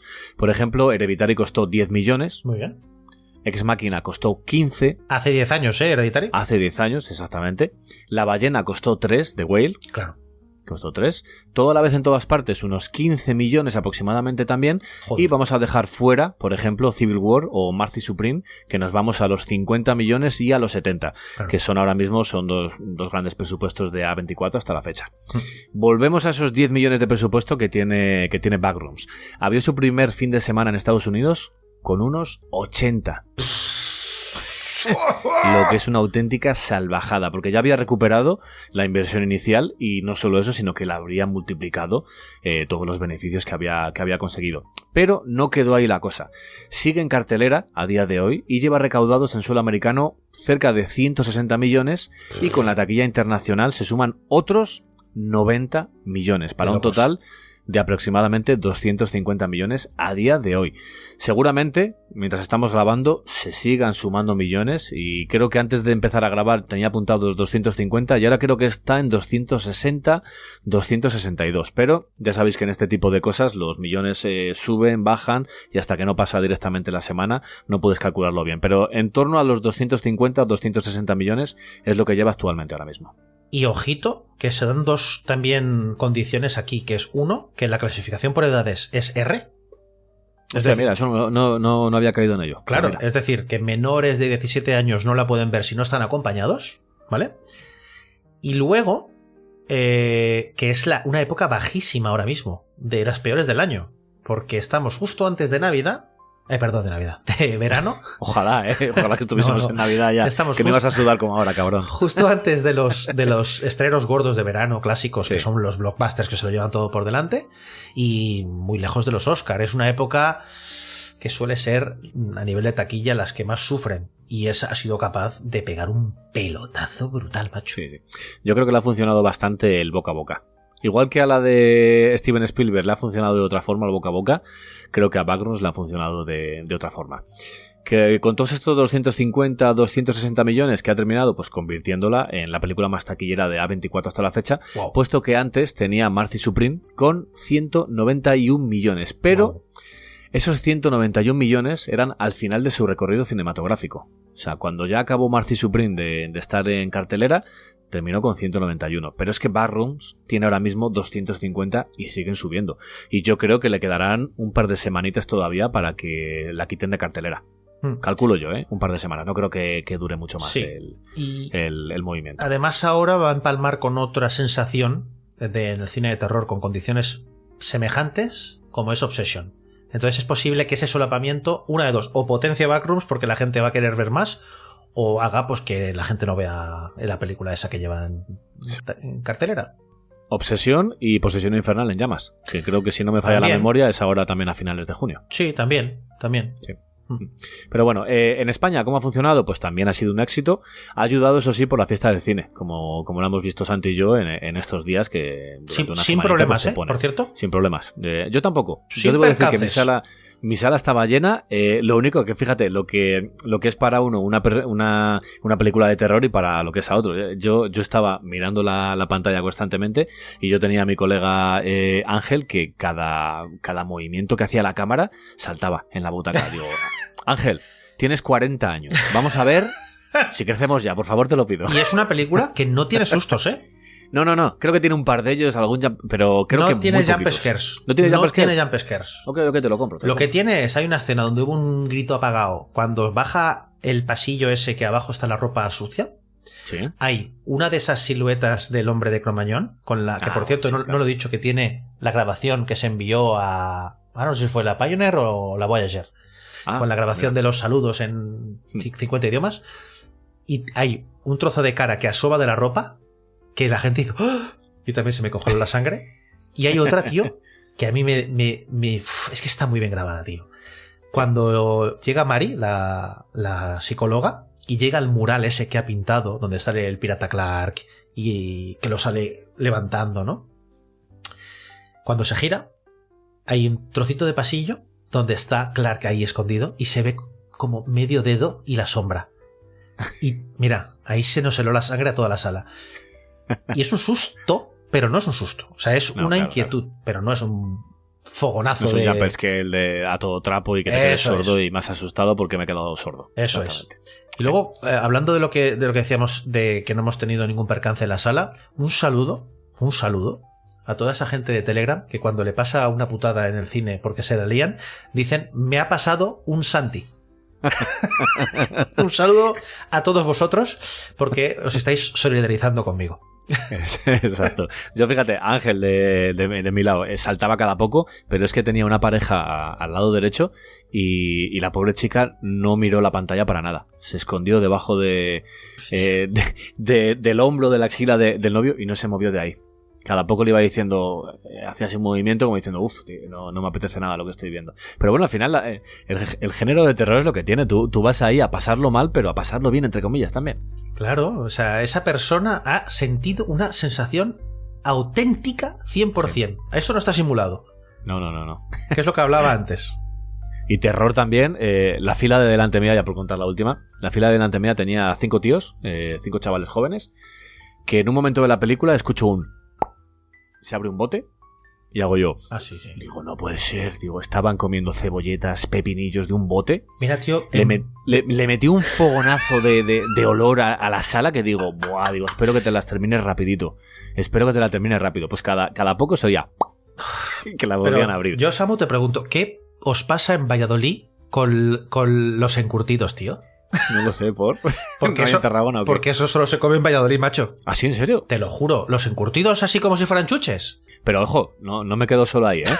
Terminaron en el bote y yo cada poco digo, estoy oliendo otra vez a encurtidos, a ese vinagre. Pues terminó la película y veía que el tío estaba abriendo el bote y... No. Sí, el líquido del bote, y digo, no puede ser, tío. Digo, tienes que tener el estómago... que ahora mismo te tocan un poco y revientas. Valladolid, ¿eh? O sea, a prueba de balas. Mira, otra cosa que nos podéis decir por comentarios es si este disparate que acaba de explicar Samu, si se aplica en vuestra ciudad, porque te aseguro que estamos en las antípodas. Yo no he visto a alguien comerse ni sentado en un banco una cebolleta encurtida o lo que sea, un pepinillo ni loco. Pues yo sí lo he visto, que lo he visto. Pero sí, me dio medianamente arcadas, pero bueno. Hay que ser malnacido para abrirse un bote de lo más apestoso que existe en el mundo en una sala de cine cerrada, ¿vale? Pero bueno, en fin. La gente es así, es la fiesta del cine. Como el que como el que se me abrió un bocata de chorizo el día que me fui a Madrid a la Cutrecon. Un saludo para esa persona. Desgraciado. Bueno, como iba diciendo, en España también ha sido todo un éxito, ayudado, como ya decimos, por la fiesta del cine. Consiguió cerca de 2 millones de recaudación, pero es que en su primer fin de semana logró 1,6. Que claro, es directamente la fiesta del cine cuando llegó y ha logrado bastante. Y ahora mismo, justo cuando se estrenó, la posicionó en el puesto número 1 de la taquilla de España y ahora mismo está en el puesto número 10 de recaudación en España. La lideran, por ejemplo, Torrente Presidente, Michael y Super Mario. Así que está en el puesto 10 ahora mismo. No sé si se mantendrá o no se mantendrá. Así que yo creo que el recorrido internacional y doméstico y demás ha sido todo un éxito. Me mola mucho que pase eso. En una época donde triunfa la repetición, la reiteración de ideas ya mascadas, que llegue una película como Backrooms y Obsession, que no la he visto, no sé si me va a gustar o no, pero que con un presupuesto aún menor, porque Backrooms ha costado 10 millones, pero Obsession ha costado menos de $1 millón. Buah, chaval. Y han recaudado... El pelotazo que va a meter Obsession... Es que han recaudado lo mismo en Estados Unidos. Vaya ves. O sea, 250 o 260 millones. Y no ha costado ni $1 millón. Pues que películas como estas lleguen y que, siendo independientes, ¿no? Al margen de grandísimos estudios, de Universal, de Paramount, de Disney, hagan lo mismo y que estas grandes producciones y estén en el top 10 de lo más visto del año, a mí me da la vida. Sí. Lo único malo es que esto luego provoque que se quiera hacer franquicias de este tipo de películas. Exacto. Porque el negocio es el negocio. Pero teniendo en cuenta que es de A24, no lo suele hacer. No es muy de franquiciar cosas. Por lo tanto, yo espero que se quede en un episodio Backrooms independiente y que, obviamente, es que yo creo que la cagarían volviendo a los Backrooms. Creo que le quitarían, como he dicho antes, lo de Club Zero, ¿no? le quitarían la gracia y el misterio, que es lo que sostiene la película, exclusivamente el misterio. Luego, si nos vamos a los agregadores de opinión y de votos, esto último, el voto, que ya sabemos que no significa nada, es un mero número, pero bueno, lo comentamos porque así se rescata un poco. En IMDb tiene un 7,1 con 70.000 votos ahora mismo. En Film Affinity un 6,6 con 4.000. Letterboxd 3,4 estrellas sobre 5. Y en Rotten Tomatoes 88% de críticas positivas y un 74% de valoraciones del público. Así que no está nada mal. Pero ya sabéis lo que importa. Lo que importa no es nuestra opinión ni la opinión de la crítica especializada. Lo que importa de verdad es lo que opináis vosotros de la cinta, los oyentes. Y os hemos hecho la pregunta por redes sociales, como siempre, y aquí vamos con unos cuantos comentarios que nos habéis dejado sobre la película. Empezamos, por ejemplo, con Un Horror de Podcast, que dice: las adaptaciones de otros creepypasta han sido muy olvidables. Backrooms es un concepto sencillo, un tipo de terror muy concreto que esta película ha conseguido trasladar, consiguiendo que el espectador se sienta atrapado en esa laberíntica pesadilla.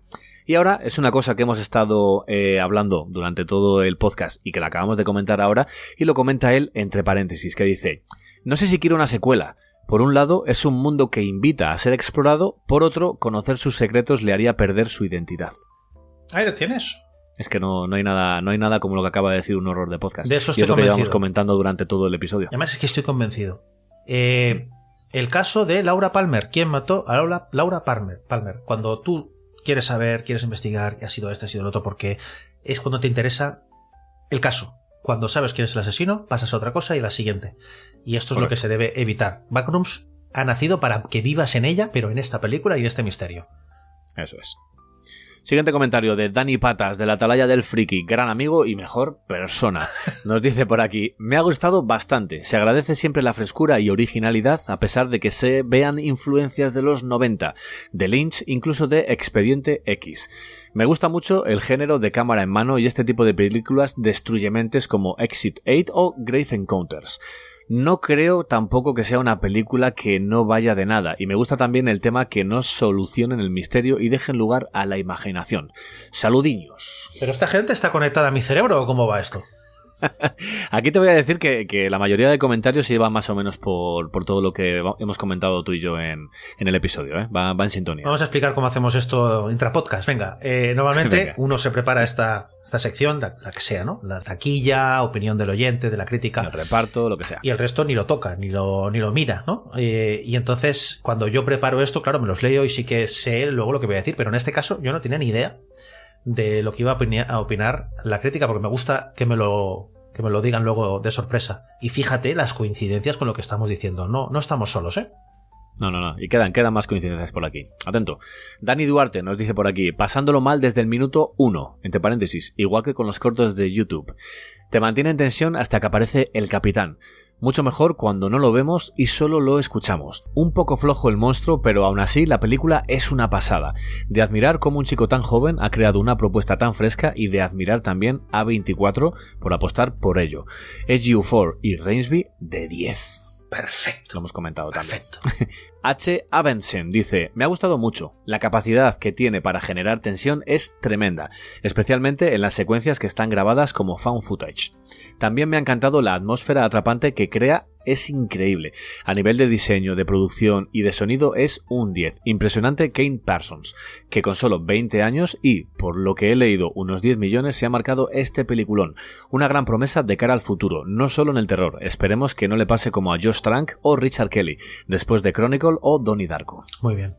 Por cierto, de found footage, de material encontrado, un día vamos a tener que hablar, porque es un género que tiene 20 años. Aunque no nació hace 20 años, esto viene de Holocausto Caníbal, incluso antes.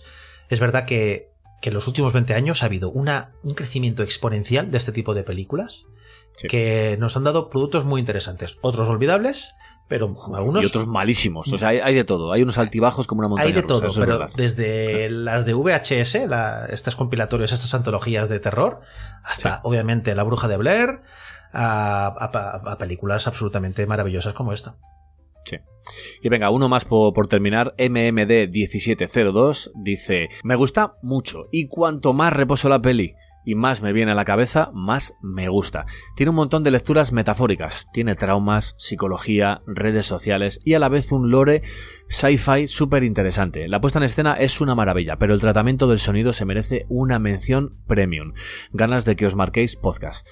Pues MMD 1702, aquí lo estás escuchando. No sabemos si vamos a estar a la altura como siempre, pero aquí lo estás escuchando. Y con estos comentarios, Santi, yo creo que ya estaría. No, nos habéis dejado más, pero como ya hemos dicho, la mayoría va en sintonía. Así que creo que ha gustado bastante la peli. Maravilloso, estamos muy conectados y además ha habido muy buena respuesta de nuestros oyentes, que creo que es una película que además da este juego, ¿no? El de Star. Sí. Pues mira, pues hemos estado pues casi 2 horas hablando de ella, ¿eh? No está nada mal, ¿eh? Habíamos dicho 45 minutos, pues bueno, hemos respetado los tiempos como siempre. Pues venga, vamos a ir acabando hoy para ponerle el lazo a esto, Samu. Venga, escógeme una escena favorita, una idea favorita, algo. Voy a ser poco... me voy a quedar con una escena, ya que yo tengo mi rol interpretativo, ya que soy actor del método. De un grupo de teatro de método. Me voy a quedar con una escena que siempre solemos hacer en teatro, que es cuando están en la sala de esta psicóloga o en esta habitación, que está Mary Clark, y le dice que se ponga en el lugar de su mujer y le explique qué es lo que pasó ese día o qué cree él que hizo para que su mujer le dejase y demás. Y es ponerte en una situación de empatía, ponerte en los pies o en los zapatos de otra persona y saber interpretar lo que de verdad le hizo mal a esa persona que hayas hecho tú. Y eso es un trabajo, no te diría tanto, te diría interpretativo, pero sobre todo personal y humano, de ponerte en la piel de otra persona y saber qué le has hecho mal o qué le has dejado de hacer. Y aparte de esa me quedaría con el pirata gigante y la persecución. Muy buena, buenísima, sí señor. Es que está guapísima. ¿Tú con cuál? Pues yo no me quedo con una escena, sino me quedo con un lugar, que son los backrooms. O sea, la propia... Que al final un chaval, porque es que claro, constantemente se está repitiendo, es que tiene 20 años solo, y es verdad, ¿no? Que es que con esa juventud tú no tienes influencias... Porque no has tenido tiempo físico, porque una persona con 20 años ha estado estudiando hasta ahora y no tiene tiempo para más cosas. O sea, ¿cómo puede ser que hayas sido capaz de aplicar tantas cosas de lo que hay a nivel cinematográfico sin tener bagaje? Porque me niego a creer que con 20 años tú tengas un grandísimo bagaje de cine. Hay gente que no lo tiene con 30. ni con 80. Pero este tipo, con solo 20 años, ha sido capaz de poner ahí, hacer una idea... darle forma, construirla, crear una película, partiendo de un concepto absolutamente fascinante y dejándolo en la sombra, en el misterio, que es los backrooms, que es este espacio liminal que hemos estado hablando. Entonces, sí. A mí, la idea de el espacio liminal este donde perderse y que se haya construido por fuera una historia cinematográfica con un guión de hierro, con los espacios en blanco dejados a propósito y con toda la intención para que genere debate e interés, me parece pero fascinante. O sea, ahí me ha enamorado. Chapo. Entonces me quedo con eso, con el espacio de los del papel pintado ese amarillo que me cago en la leche. Como veo una sala así, me voy por donde he venido. Sala amarilla y luz blanca. Nos vamos. Y el sonido de los fluorescentes. Oh, por favor. He visto que hay, por cierto, muchas tendencias de ir por sitios buscando estos espacios, estos no lugares, para que generen mal rollo por internet. Pues nada, ¿cuál será el próximo creepypasta que veremos? ¿Crees que esto va a iniciar una corriente? Seguramente, no una corriente, pero ahora seguramente vengan 4 o 5 películas que rescaten este pequeño género, o este gran género, depende cómo lo veamos, y mirar, a ver, tantear el globo sonda. Lo que pasa que Backrooms ha sido un globo sonda que ha estado chetadísimo. O sea, ha llegado a la estratosfera. Joder, ha llegado a la estratosfera, ha sacado la mano y ha dicho, ahí las veáis vosotros. Y todas las que vengan después tienen un duro camino por delante, sí. Pero yo creo que sí, vendrán unas cuantas peliculitas de este género. Yo creo que como tan bien hacen las grandes productoras, van a copiar la idea y a veces van a triunfar y otras veces va a ser un fracaso. Eso te lo aseguro también. Pero si son capaces de sacar cantera en YouTube, que ya lo están haciendo, repito, porque y esto no es solo cosa de Kane Parsons, sino que hay ya empiezan a haber varios directores que nacen en Internet y nacen en YouTube. Tenemos un futuro. ¿Será brillante? ¿Será catastrófico? No lo sé. Pero al menos estamos renovando el aire, lo cual, oye, ya está bien, ¿eh? De vez en cuando no está mal. Pues muy bien, Chamu. Yo creo que no nos dejamos nada, ¿no? Yo creo que La no. brújula. Lo hemos pasado muy bien. Yo he lanzado mis teorías. Tú las has tirado por el suelo. Te he comprado las tuyas. Te las he tirado por el suelo también y ya está. Ya está. Y al que no le guste que genere las suyas. No pasa nada. Cada uno debe tener su propia opinión y ojalá la compartáis con nosotros aquí en los comentarios, que nos gusta mucho leeros, hombre. De verdad. Sí. Que esto lo hacemos por el amor al arte y lo único que pedimos de cobro es que nos escribáis y nos digáis qué os ha parecido este programa, cuáles son vuestras teorías, si os han gustado las nuestras y si tienen algún sentido o no lo tienen. Eso es. Pues Samuel Úbeda, un auténtico placer haber estado charlando contigo. Gracias por dejarte engañar por mí una vez más. Siempre. Y yo no tengo mucho más que añadir. Muchísimas gracias a todos los oyentes que habéis llegado hasta el final del programa. Hemos estado debatiendo, explicando, narrando. Muchos de vosotros habréis aprendido qué es un creepypasta, qué son los backrooms, que hay vida más allá del YouTube, de ver vídeos de gatitos. Espero que lo exploréis y descubráis cosas y seáis muy felices. Yo soy Francisco Javier Santiago y sin nada más que añadir, nos escuchamos en el siguiente podcast de Cine Actual.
A ver, Santi, mira, según la servilleta es recto, recto, derecha, izquierda, derecha, derecha, recto. No. Pero sí lo he apuntado. Ya, pero antes has dicho recto, recto, izquierda, izquierda, directo, recto, derecha, izquierda y derecho. A ver, entonces, recto, izquierda, izquierda... No. Era izquierda, derecha, left, right, derecha, izquierda, recto, recto. No vamos a salir de aquí en la vida.